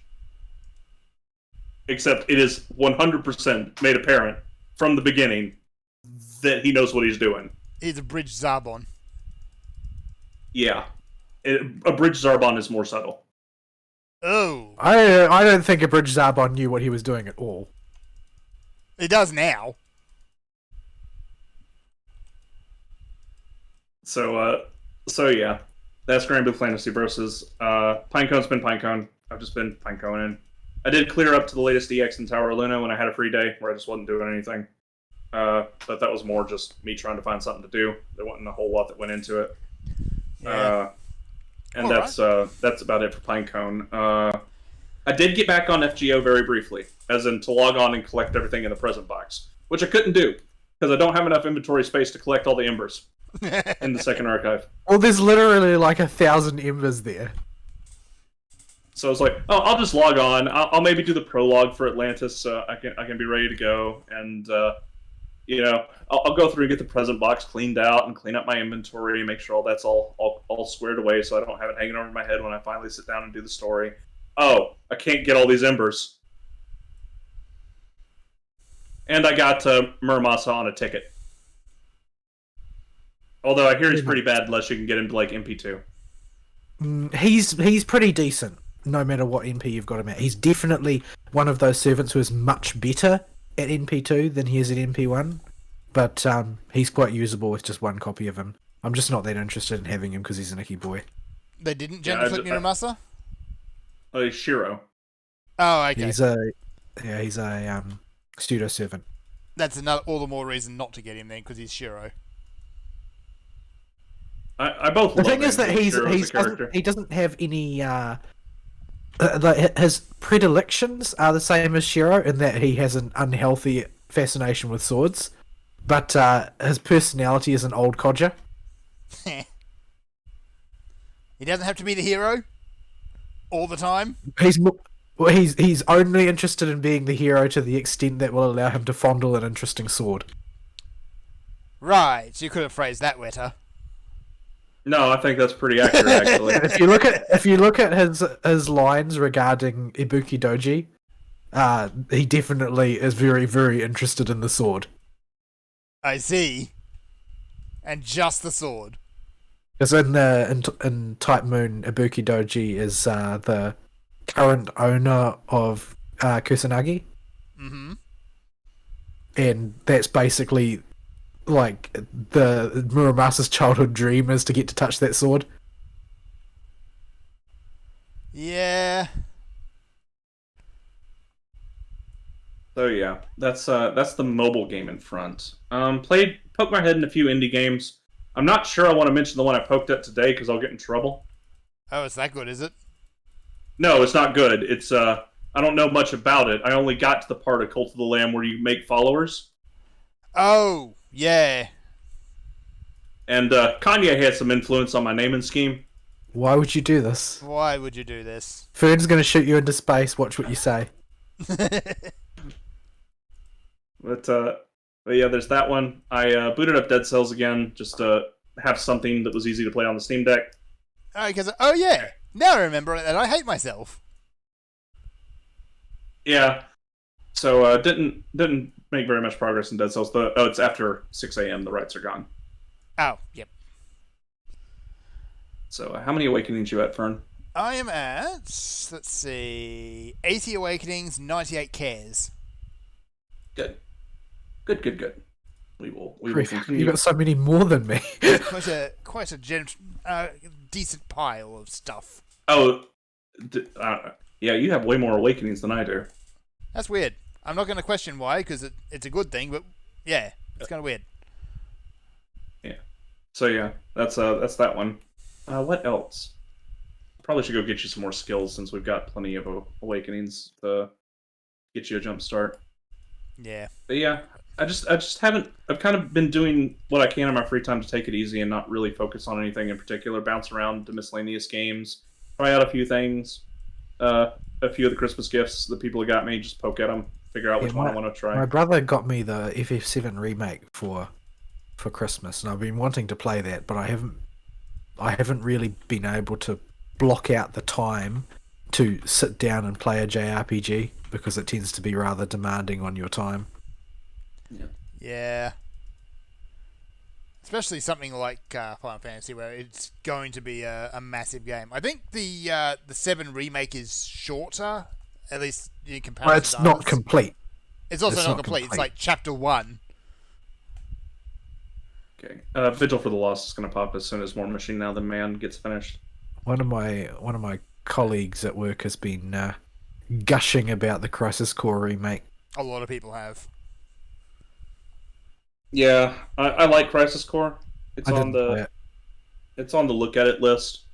Yeah. But I'll check the remake out. Yeah. I'll check it out around the time I go to check the remake out. For those who don't know what Crisis Core is, it's like everything in Final Fantasy that didn't make sense is explained. Well, not everything, but a lot of stuff. Well, and it goes into the backstory of a lot of stuff that really should have been told to you in the main Final Fantasy VII. Yeah, But it fills in a lot of it also, holes. but it also has Gact, It also has Gact. and you have to sit through Gact and his terrible poetry reading. Mm-hmm. So, Is there a good reason why Gact is doing a poetry reading? No. No, He just is. something Genesis.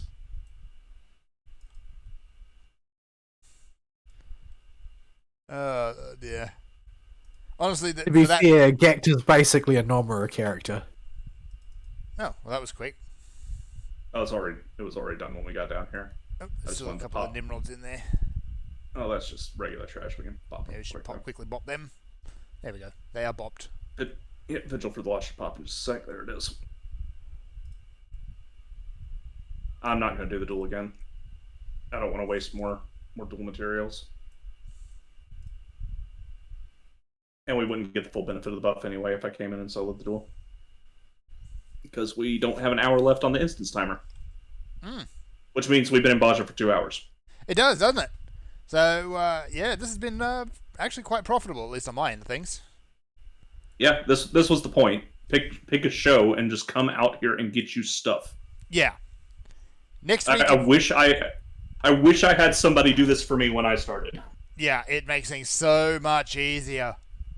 Yeah, you'll actually be able to always have a passive up when you're in here now with the amount of crap we've got you.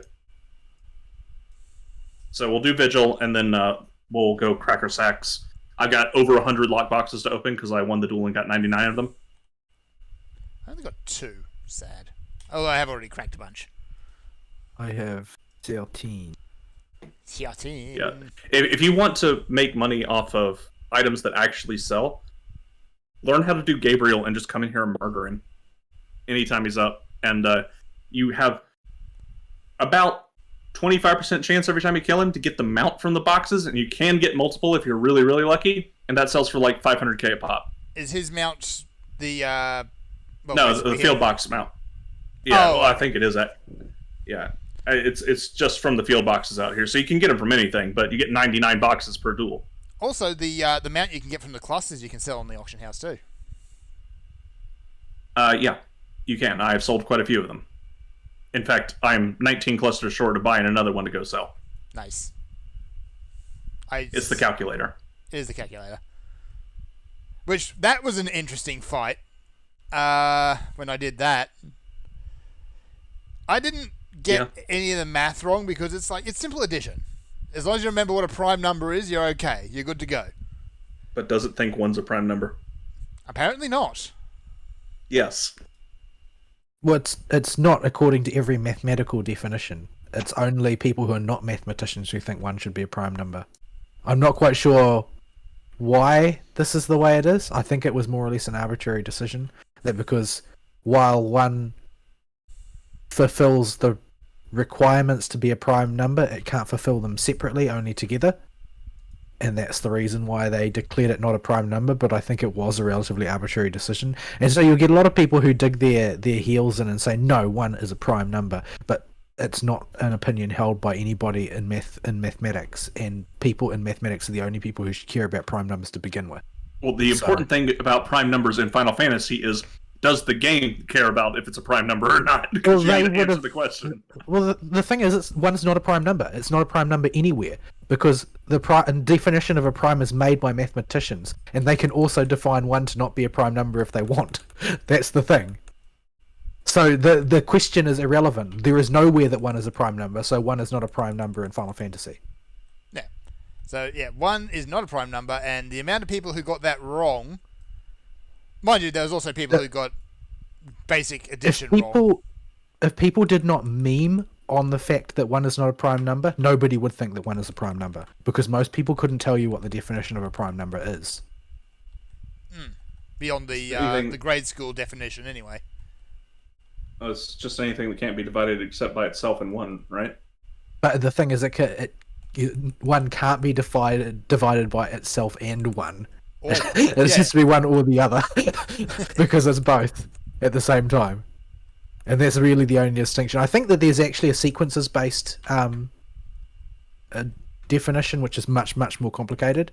But I was a C student in math. It was actually technically something that I was supposed to learn how to define, but I just got rid of it.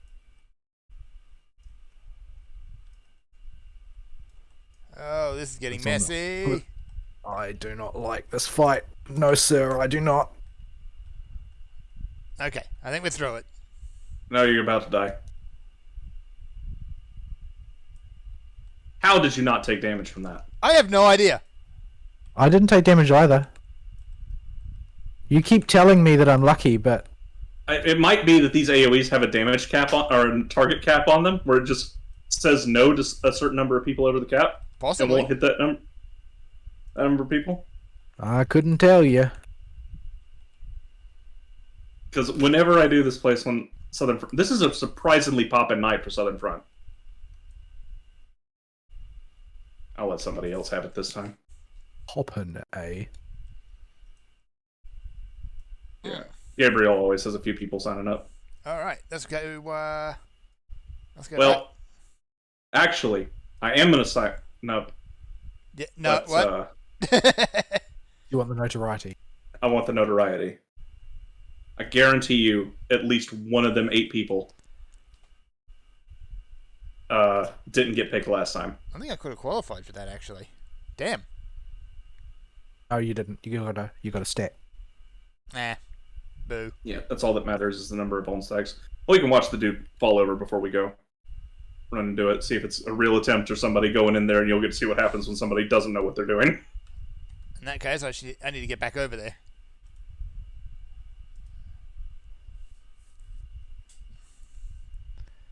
But yeah, I was stretching my week trying to remember stuff. It's just not been a very eventful week. I've been very busy at work.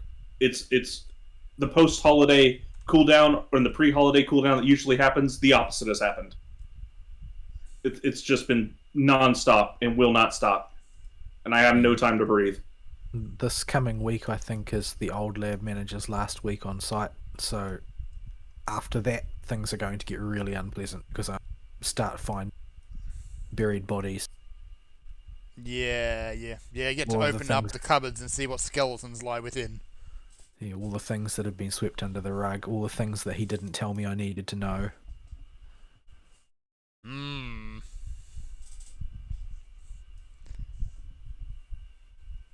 So yeah, You get your whatever that is off us.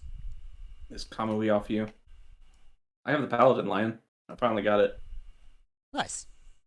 I've been riding around on it. It's a chunky boy. The lion.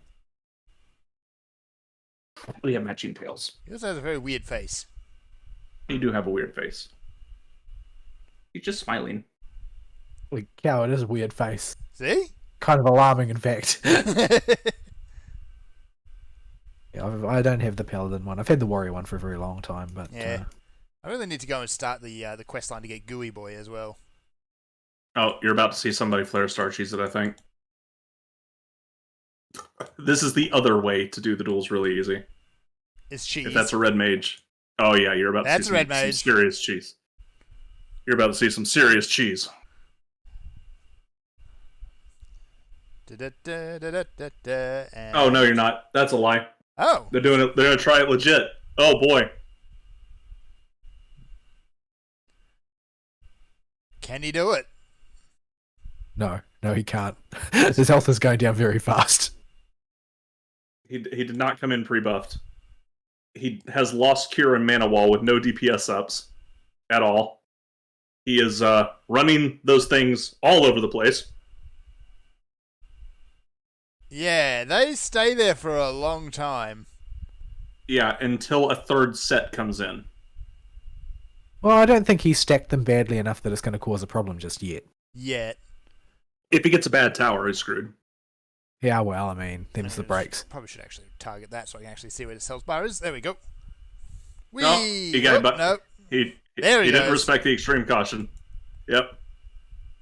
You can't get baited by that. You have plenty of time to get out of the AoEs. But you cannot move. So yeah. Right, I can't return. I got to drive back. And by drive, I mean okay, I go I'll over dri- here. It's okay, I'll drive with you. I'll drive anyway, because I don't want to blow a lodestone or return. I'm just being stubborn. Yeah. Alright, so we should do a quick skim through some news and wrap up. Yeah, there's a few articles that we put in there. There's a lot of little stuff. There's one big-ish... Well, hang on, where am I going? Big-ish thing if you're into D&D and that. But I think that one we got to see how it pans out over the next week. Yeah, it's one of those legal things that it's just pretty much all hearsay at the beginning because nobody knows exactly what tactic is going to be taken by the parties involved. We'll quickly touch on that, and that is WotC has leaked, and I'm pretty sure that it's a deliberate act at this point, the new open gaming license for D&D, and oh boy. I don't know why they would leak it. Like, I think it would be more accurate to say that there is a large number of people with access to the information and a motive to leak it. I don't think that it's necessarily WotC has made the call to leak it because it's had nothing but negative backlash for them. Yes, a lot of the people with the really big Kickstarters have been given advanced copies. Well, because they think that they can cash in there. Yeah. So essentially what it means is if you make content for D&D and you to monetize it, regardless of edition, WotC can swoop in and scoop 25%. If you put it on Kickstarter, they'll scoop 20%. And only on Kickstarter. So how are they making the original open game license go away? They're not so much. They're just trying to kind of layer this over top of it. Because the way the original ones... Creatively... Well, they can't just, like, decide that the things written in black and white don't exist anymore. They would need to come up with some creative reinterpretation that would allow them to interpolate this other set of rules. Yeah, the original open game license is very simple. It's only like 3 pages long, and it's basically like, don't rip our stuff off and you can make whatever you want. Well, that's the thing, though. The shorter it is, the fewer loopholes there are in the text, but also it raises the chance that it hasn't covered some obvious way of bolting something on. Yeah.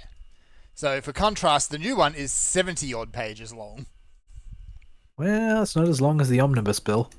Yeah. Other things that it includes is a provision that should you make content, licensed content for D&D, they can just use it. No consultation, no royalties, they can just take it. And use it as they see fit. This worked so well when Blizzard did it. And Nintendo did it. Warcraft 3 Reforged. Yeah. Nintendo tried to do it with YouTube videos as well. It didn't work. They also have a provision where if they deem the content to be anything ist, they can just veto any agreement and shut the whole project down. The arbiter of what ist the whole program is entirely up to WotC.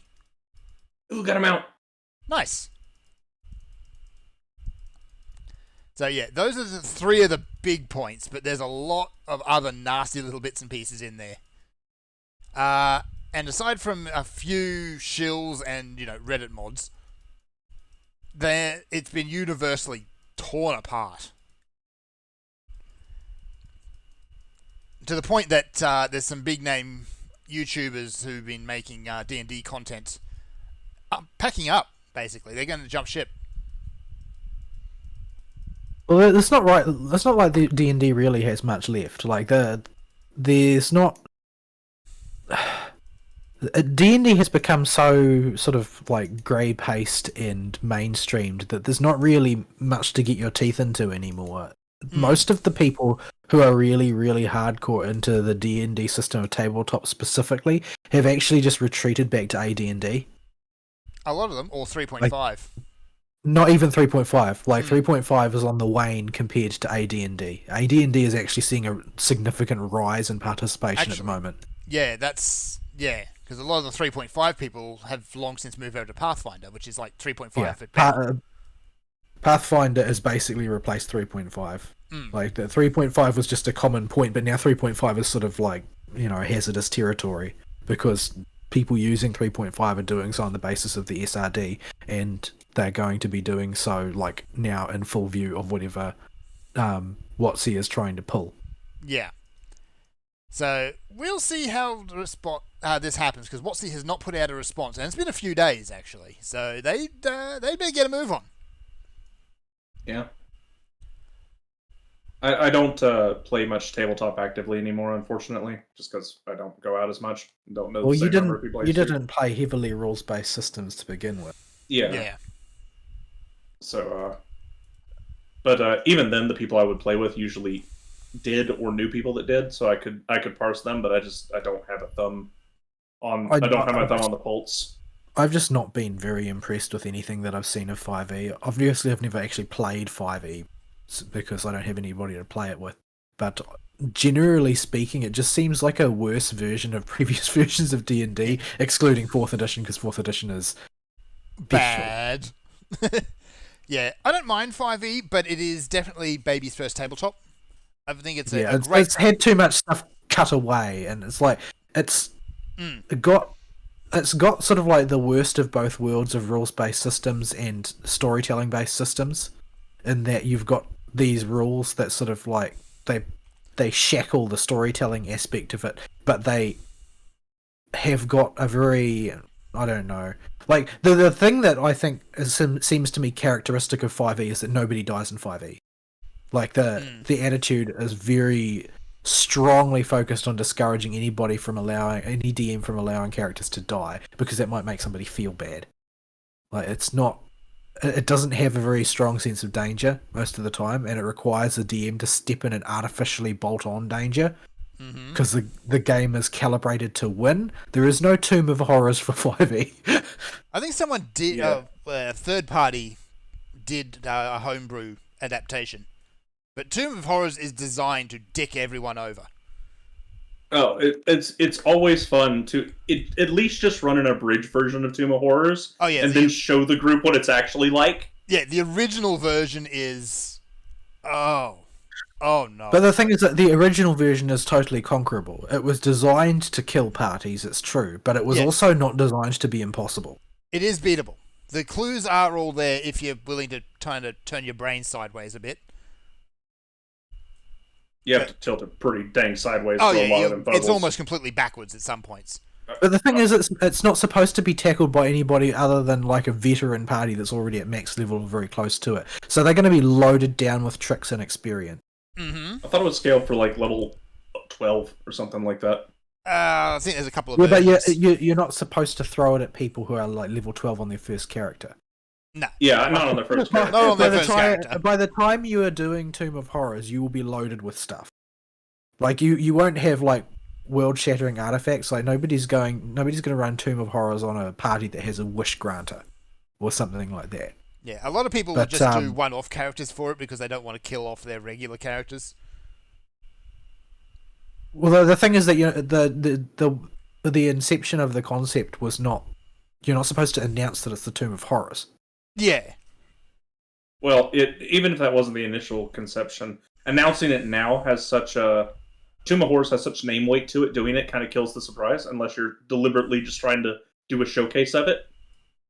Well, so it's a meme now. But it was designed to be an unreasonably difficult challenge to throw at a party which was getting smug. Yes.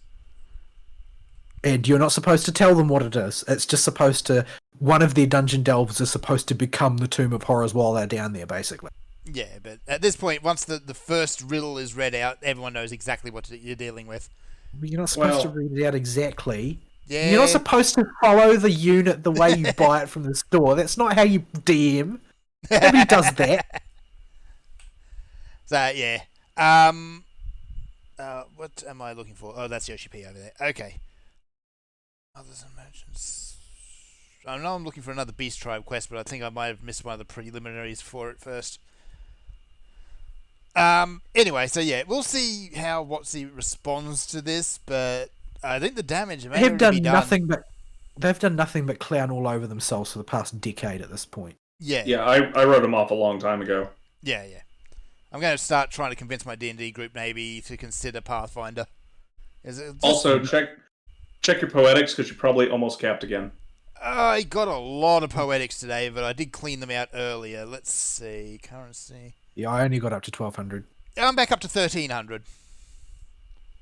But I think Pathfinder's a more coherent world anyway. Like the world building is not it's not so strangulating that you don't feel like you've got freedom to create, but there's a lot of concepts to play with in there. Whereas in D&D, they sort of would smugly tell you that, oh well, you're supposed to come up with your own stuff, so we're just going to give you a few key points and add a few OP characters to the mix, and you know, then you can run wild with whatever. But most of the D&D settings are like that. They sort of play fast and loose with it. They've got some sort of major core concepts, but there's not really any sort of really fine-grained stuff that you can dig into. Yeah, the character Pathfinder is creation very well developed at this point by comparison. Well, they're on the second edition now too. But yeah, D&D 5e without homebrewing anything like that or going kind of wonky misinterpretations of the rules, you're very restricting with what kind of characters you can make. Yeah, they kept introducing subclasses, which I felt was really confusing. Like, yeah, because I cut my teeth on 3.5. If you want to count Neverwinter Nights, it would be 3.0, which is what Neverwinter Nights is based on. But yep. I cut my teeth on 3.5, and you're supposed to interpret. You're supposed to interpret your class. You're not supposed to have like prefabricated archetypes that you choose. It's not a video game. Like, you have to have that in a video game because you don't have free interpretation. Yeah.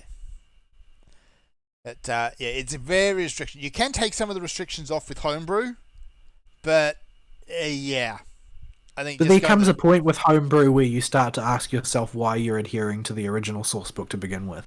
Yeah, exactly. The group I play with, a lot of people go down. Yeah, the group I play with, basically we use the core rules as kind of a skeleton, and then just go from there.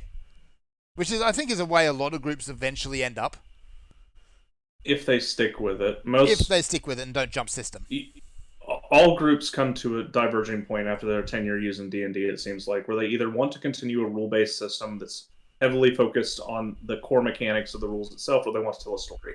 And they'll pick a rule set that is far looser in whichever aspect they want to go with, to just basically write their own stuff. Yeah. Historically, you'll see people go to something like Mage, like, you know, a World of Darkness one, which is very, very heavy on the storytelling, to the point where there are a lot of people who play Vampire who never roll any dice.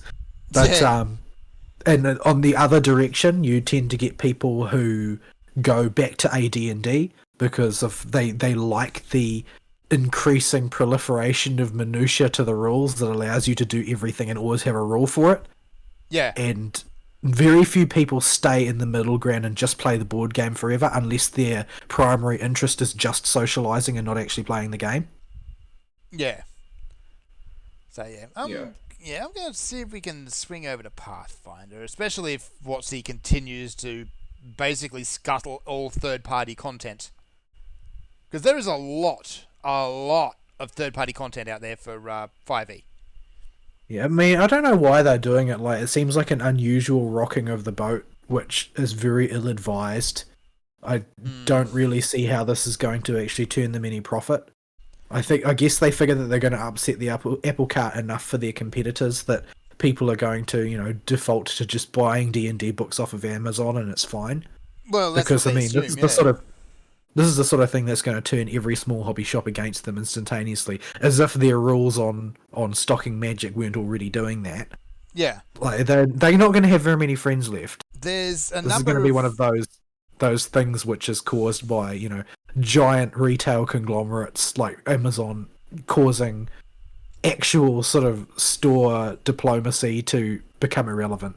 Yeah, there's a lot of the reason they're primarily going this route is there's some really big Kickstarter projects that have happened in recent years. Like I can't think of another. They're called Hit Point Press now. There's the things like the Fool's Gold one, the Grim Hollow, all those ones that got the big sponsorship deals. They've earned over $1 million on the Kickstarter alone.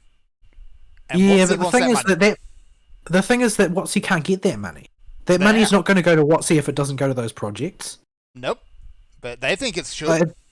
There's no way for them to cash in on this. Like even if they're 100% successful with their lawfare, those projects are going to disappear into the woodwork and emerge somewhere else, and WotC won't be able to touch them. Yeah, tweak a few numbers, and suddenly it's a Pathfinder module. Done. Well, that I'm pretty sure Pathfinder is target numero uno for them. Yeah. I'm pretty sure that they want to put Paizo entirely under their control. They want to, but I think Paizo is going to pop up and basically be their killer at this point.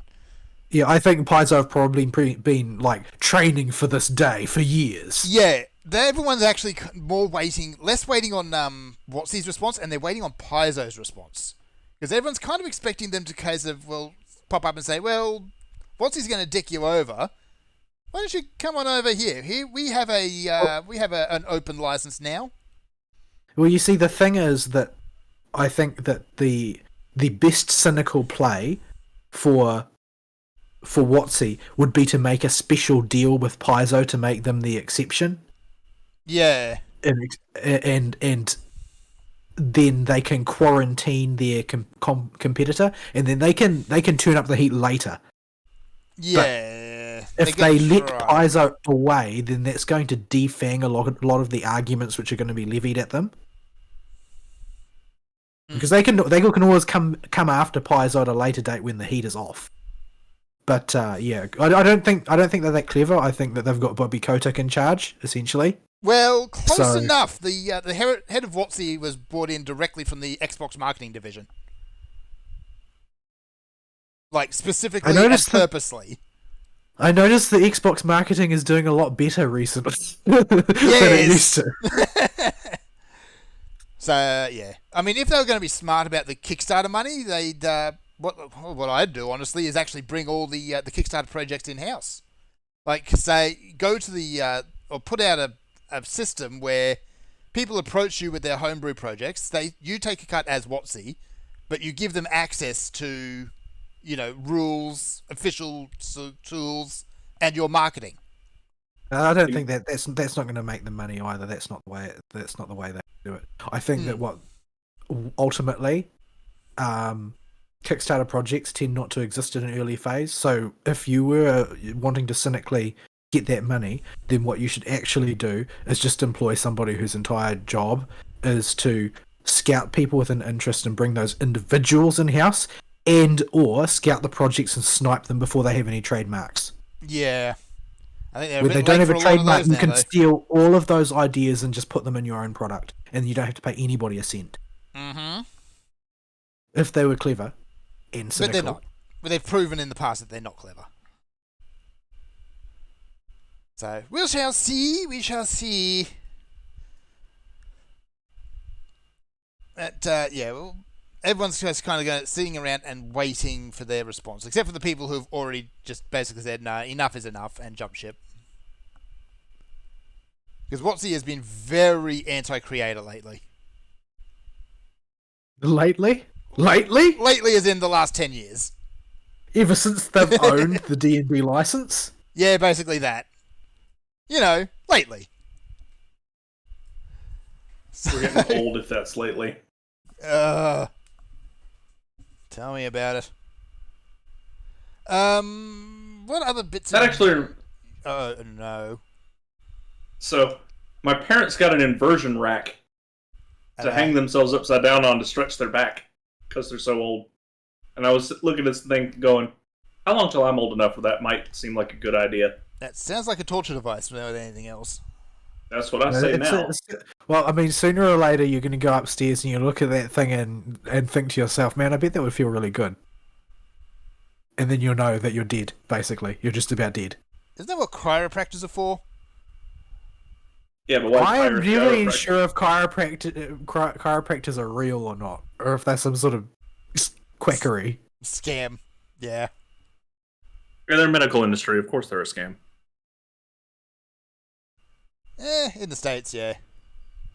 No, all over the world. I don't think you're allowed to say that on YouTube. Yeah, I don't think you are either. You're questioning the institution. Stop it. Does the institution even know what gender it is? Are you suggesting that it has to make a decision? Yes. Oh, let's stop that nonsense already. Where are... Speaking of... here they are. Okay, yeah, go on. This segues nicely. Oh no. Into Limited Run. Firing their Twitter dude. for who they follow, or their community manager for who they follow on Twitter. Go on. So I only skimmed this story. Vol actually linked it, but I only skimmed it as well. I linked it after skimming it, so... So what I gleaned from the article was their community manager, Kara Lynn, followed dastardly people on Twitter. Dastardly? Like Ian Miles, Chiong, and Libs of TikTok. Oh no. TikTok. Someone who reposts something that people have publicly posted elsewhere. She, there are others claiming that she was fired for publicly expressing her excitement to play the upcoming Harry Potter game. Which, as we know, is There's a nothing series. more evil. There is absolutely nothing more evil than that game. It's a series created. Well, yeah, but that's Find not what it they're horrible. concerned about. They're concerned about the creator.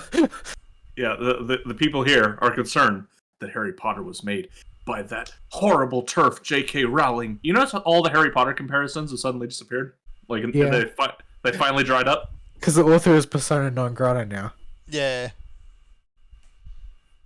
So, they're a bunch of woke-tards that release terrible physical copies of games and sometimes publish their own junk. And they're totally irrelevant. At least to the circles we move in. But it's just funny. in a morbid kind of way. People losing their jobs because of who they follow on Twitter. Yeah. And they have not denied any of these claims. They've just said it respects all personal opinions. However, they remain committed to supporting an inclusive culture in the workplace. We support all opinions except for these ones. Except for we support all opinions as long as they match our own. Yes. Yeah, we respect all opinions except the wrong ones. Yeah. The ones who those people are wrong. We don't respect those. Only people who are right get respect. What's right changes day to day, but you better be right all the time. Otherwise, we're coming to get you. Gonna get you.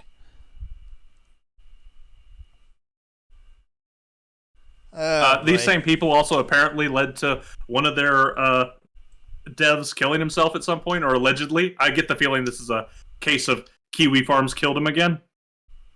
No, it's not the. It's not the. I don't know that it's necessarily these people because there was a big kerfuffle around that Alcaloca debacle. I don't think you can pin it on one particular. That's what I'm saying. It's a bunch of people saying that somebody killed somebody, but it seems very much like Kiwi Farms killed Boo. I mean, he was also a very unstable individual, but I have no doubt that it probably influenced him because those sorts of people are very easily manipulated when they're sort of psychologically vulnerable like that. Mm-hmm. So that doesn't stop them from continuing to sell his game years after his death, though. Oh yeah. All right. So yeah, just a story. Don't work for these companies, people. You should know better by now. All right. Yeah, that's the way it is now. People are very happy to just arbitrarily try and destroy somebody else, and then they can quite easily justify it to themselves in their mind. It's like, oh, but I'm a good person, and they're a bad person. Therefore, there is nothing so evil that I could do to them that would make me a bad person. Mm-hmm. So yeah, that was your wokery news for the weeks. Yeah. So let's talk about. Do you want to talk about Steins Gate? I don't really, because it's kind of sad, but Steins Gate Developer Mages is in a state of insolvency, basically. Magesu. Full stop. Magesu. Yeah. Yes. Yeah, mages, Magesu, mages, however you want to say them. I don't know. You got to pronounce the period, but I don't know how. Yeah. I don't Yeah. know either. Everybody calls them mages. They're just mages. But yeah, they're most known for their science adventure series, which includes Steins Gate, Chaos Head, all the spin-offs from those, Robotics Notes, etc. Anything with a semicolon in the middle of it, they do it's like probably by colons. them. They don't like their colon; they like their semicolon. And they like half a colon. Yeah, they're basically they are to the semicolon what Type Moon is to the slash, the forward slash. Type Moon also likes their slashes. So yeah, and I've enjoyed a lot of their products in the past. I don't know how well some of them hold up, but I've enjoyed most of the Science Adventure series, and they just ain't pumping out enough games and selling enough copies. I've never read one of their stories, largely because people always say that they're kind of hit and miss, and I don't want to get into something only to read the sequel and find out that it's complete trash, because it'd just be painful. Yeah, like That happens often yeah. enough in other genres. Yeah, Steins Gate is generally well regarded. I agree. Steins Gate is very good. Its sequel is very good as well. Steins Gate Zero. But And the adaptations. yeah, the adaptations are as hit and miss as you can get. Steins Gate was really good. Steins Gate Zero was pretty good. Chaos Head is Chaos Head. Chaos Head is famous. It is. For all the wrong reasons. Infamous If you is probably can a better word. interpret, if you can interpret what's going on in the Chaos Head anime without having read the VN first, congratulations. You're smarter than 99.9% of the world. Or maybe you're Yoko Taro. You're or you're probably psychic. Yoko Taro. Maybe you are in fact a gigalomaniac. That's a word. That's a word they use a lot in Chaos Head. So Chaos Head's weird. But yeah, so their executive director is stepping down. Don't know if he'll still be involved with the company or not. I hope he is, because he is the brainchild behind a lot of the ideas in Science Adventure. The thing is, it's just not a money making genre. Yeah, it's You can't make money there. It doesn't matter whether it's good or not. yeah. That's the then- unfortunate thing. Like, it's just not going to make money. Like, Type Moon wouldn't have made any money if they hadn't managed to make a huge amount off the license. The VNs didn't make any money.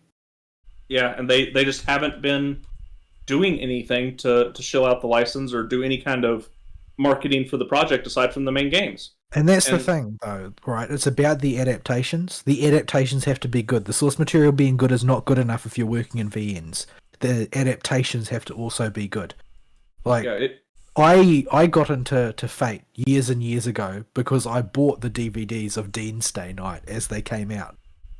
One at a time, episodically, after, with a few months in between each one, sort of thing. And I watched it that way. And then I got into the franchise as a whole. It was nothing to do with the VN. The VN was something that I came back later and read, long after the fact. yeah, But you you'll need get, to have that way of getting your license out there, because the circle of people who are willing to read a VN is very, very small. and they're usually pretty young as well, because young people are the kind of people that got free time to just throw around on VNs. Like, I used to read VNs a lot. I don't have the time to do it anymore. I got a job now. So you're working in a time bracket of people that got the free time to do those, or NEETs, which are not plentiful. And you've got you just gotta find a way to market your IPs out there. Steins Gate is still a relatively powerful IP they could leverage. They could do stuff with. Even Chaos Head isn't totally ruined. The adaptation's had enough time now that people have probably forgot about it. Yeah, they could do a remake, but I think that they just haven't really sold it very well to production companies and whatnot. Like, I feel like they're too invested in writing more stories, and Yeah. they want to keep writing more and more stories, but those stories tend to fall flat. Like Occultic 9, for instance, nobody gave a toss. Yeah, Occultic 9 was a train wreck and a disaster the whole way through. And totally broke the whole field of science adventure to such a point that they made it non-canon. Wow. Like, science adventure as a series is about pseudoscientific nonsense that circulates in the pop culture of the scientific community as crackpot theories and ideas, and then the science adventure series goes, but what if that was real? Like, if multiple people see the same delusion, it becomes real. Basically, science adventure is if Type Moon's Tatari was the entire thing. Yeah. What happens if you can send text messages back in time through a microwave? What if John Teeter was real? That's a really old reference that people that watch Steins Gate nowadays won't know. But like, what happens if we actually went through the logistics of making a giant fighting robot? I mean, Like, Well, these I have a funny feeling that sooner or later we're going to find that one out for real. yeah, sooner or later. Yeah. And People like yeah. giant robots way too much not to build a giant fighting robot. and it will be awesome. Yeah, and what happens if we make it so you actually have to sit in the cockpit of one of these things? I really like Pacific Rim. I thought it was a great movie. I didn't watch the sequel. Yeah, the sequel wasn't very good. So, but yeah, you can do stuff with these ideas. You can do stuff with these stories even. But they spend so much time crafting them and trying to nail them down just perfect. And then they get them out. They don't get very many of them out. And when they do get them out, they're years and years and years apart. And they just do maybe an anime adaptation. They'll get some studio to license it, and they'll put the VN out, and that's it. They clearly need more waifu power. They do. They don't rely on waifu power at all, except for the Chaos Head. Chaos Head relies on waifu power as its battery. Do not underestimate waifu power. It is mighty indeed. Chaos Head had a dating sim spin-off side game There you go. that Waifus. was laughably terrible and was intentionally terrible from everybody that's ever read it because they refuse to believe that they actually wrote that thing. Yikes. So it's unfortunate, but this is just you need to have a way to make money with what you do. This is the thing with companies that we talk about all the time. You can have a lot of money, and Steins Gate did make them a lot of money apparently when the adaptation came out. But you can't live on that money forever. Infinite money only lasts so long. It's like you have to advance your craft. You can't continue to just do the same thing over and over again and expect it to work forever. Yeah, and the VNs do look really good. The robotics notes in its sequel look amazing for VNs for the time they came out. But that's just not good enough. Yeah, I don't know. It feels like it was as a whole, VNs feel like a genre that is not, that was sort of like the larval form of something else, and that it needed to advance in order to continue. Because like if you look at the way Zoomers are now, they're all on TikTok. They can't stand anything longer than a minute. Yeah, they feel like the like a long form digital version of light novels.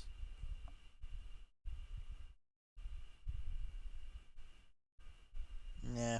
You know, except they actually finish. Well, So I guess they're not like light novels at all because they actually finish their story. All right. But yeah, that's what's going on with mages. So the future of science adventure is up in the air, and we don't know what's going to happen with it. I'm just wondering how they managed to dig a $4 million hole. It ain't hard. They're All you're gonna beings do is, look- they've got a studio, they've got staff. Those people need to be paid, but And the then- output is really low. Yeah? yeah. They just don't crank out enough stuff, and they some of the tech they used at the time was cutting edge for VNs, so it So probably much cost them a more. whole lot of money. Yeah, not anymore. Now it's passe. Everybody can do that in a VN now. Yeah. But at the time, I guarantee you, it cost them a ton of money. Oh, yeah. So yeah, just dig that hole. Dig And the they were hole. just I guess they were trying to fish out another Steins Gate and just didn't get it. Well, I mean, there's a lot that we don't know, though. I mean, it could behind the scenes they could be spending a colossal amount of money on frivolous crap. They could be Ion Storm for all we know. Yeah, it is possible. That might be a bit harsh, though. That sounds a bit needlessly cruel, but They don't have John Romero working for them. there's... I'm glad there's only ever been one Iron... Well, actually, no, there was 3 Iron Storms, wasn't there? But, yeah. Didn't I get somebody Daikatana for Christmas once? You Or did, something? you jerk! I mean, there are some things that are just unforgivable. At least you got something that's a meme. That's kind of funny. He gave me Hateful Boyfriend that year, I think. Somebody else gave me Harder for Boyfriend, I think, in a year that before or a year after that. I still haven't played it because pigeons. You don't want to date the pigeons? I don't want I to heard it's actually kind of interesting. Yeah, but it's also like, you're dating pigeons. And it becomes kind of meta later on. On the other hand, though, I did play the KFC dating game and dated Colonel Sanders, so maybe pigeons might be a step up. Didn't you also play the Horatio game? I did also play the Horatio game. Everyone is Horatio, and Horatio is perfect. You too shall be Horatio. Make Horatio great again. Horatio is always great. Yeah, the Endless We Universe should try is playing weird, that by the one. way. We should try playing that sometime. What, the Horatio game or Endless Space? No, not Horatio game. Endless Space. Yeah. It is a pain in the butt to get installed. I haven't tried yet. Endless I've Space. owned it for a long time, I think. The but first I one don't- is 3 years. You have to keep okay. hammering. Endless Space, whatever the one Seth reviewed is. You have to keep hammering the retry button on Steam because it doesn't like to write to your hard drive for whatever reason. And it's a known issue. Weird. I've never Huh. had that issue. I haven't tried to install it yet, so Now, I did try to install it on a physical drive. I haven't tried putting it on an SSD yet. But Yeah, that might be the issue. Because I've only ever installed it on SSD. So anyway, yeah, let's find some happier news. Yeah, Nick Cage is finally getting to play a vampire. there you go. as opposed to somebody who's just like convinced he's a vampire. Someone Yeah. who just sucks. Yeah. So, trailer for Renfield came out. We don't normally talk about Western movie media, but the fact that Nick Cage gets to play a vampire, and he seems to be trying to play the serious role in a semi taking itself seriously movie. I thought the movie was a comedy. I don't know. I don't know. It's I probably didn't going to get. end up as I a didn't get that comedy. impression. It says it's Yeah. a horror comedy in the first line. It wasn't the impression I got from the trailer. I didn't watch the trailer. Oh, I guess I could have. You can get that impression from the trailer, but yeah, we Look don't at the normally- official poster, man. You can't tell me that that's supposed to be serious. But yeah, I'll it has. Post it in the live show chat so that people can see the official poster for the Renfield movie. Look at Nick Cage's mouth in it. Like, you can't look at that and tell me that you think it's going to be a serious movie. It's absolutely not. It's going to be completely ridiculous. I mean, look at the tagline. Sucks to be him. I'm more stuck on Nick Cage's mouth in this picture. Yeah, Renfield did not have a good It's a time very in Nick any Cage version. expression, I have to say. So yeah, it's only notable because Nick Cage is in it, and Nick Cage does funny things. Nick Cage is a walking meme. But he finally gets to be a vampire. He's a vampire. He's a vampire. Yeah.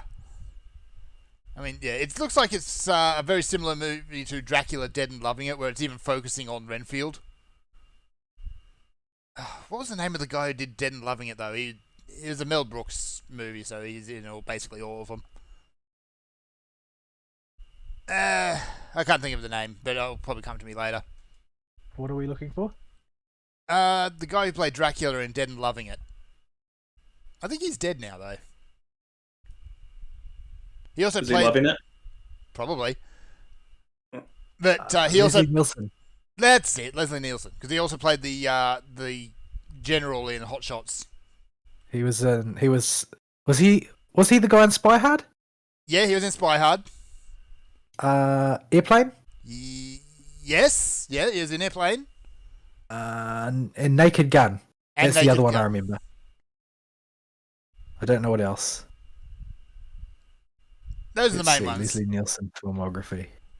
Because he had a Good few grief. serious Oh, Mr. roles. Magoo was the famous one. Oh, of course, he was Mr. Magoo. He's got quite a long list of funny movies. Good grief, he's got. They're back to 1950. Yeah. My mother was born in 1950. Is he still alive? I don't know, is he? Yes, he was born in 1926 and he's 84 now. Oh, no, he died in 2010. Okay, yeah, I thought he Okay. died. Yeah, I didn't remember if he died or not. It's not all Yeah, that I long. thought He had he a good innings. 84 years. Yeah, it's not a bad effort. So yeah, very funny man. And he had some serious roles, but honestly, I don't think anyone really remembers him for his serious roles. Yeah. Anyway, how about we start winding up? Because we've been at this for 4 hours now. Yeah. All right. Email topic of the week. What'd you do over Christmas break? Tell us your, I don't know, food regrets. We also didn't check the email this week because we'll get to it next week. We had a We're lot this week.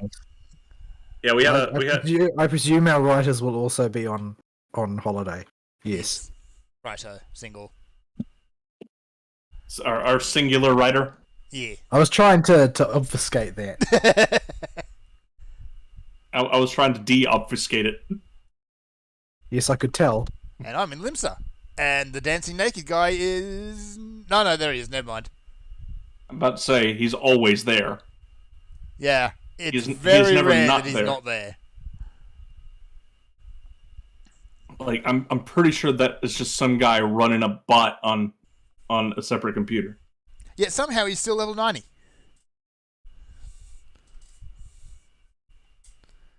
His name. We did have an email that needed to be read that we did not read. We'll come to it next It week. It was sent on the 4th. Yeah. Yeah. So we should have checked before the show, but we were trying to get everything set back up for the new year. All our settings got reset. Because of course they did. Let me just give you a billion more excuses on the show called No Excuses. Right. Let's wrap up then. All right, folks. Closing comments, and I'll get us out of here. For some reason, our show email address is on a mailing list under the name Philip, and also somebody is trying to sell us a lot of tactical stuff. I've noticed that. We've been getting a lot of questionable ex-military stuff advertised. They've been looking at my Discord DMs again. Probably. Have you been visiting military surplus stores? Or would you prefer So anyway, have a nice day. Have a nice week, everybody. I may have said a few things regarding who I would prefer our Speaker of the House to be. Oh, no. And ways to make that continue happening, despite the vote. So anyway...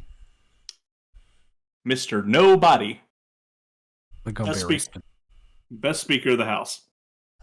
Uh... All right, folks. We're done. We'll see you next week. Sayonara. Bye-bye.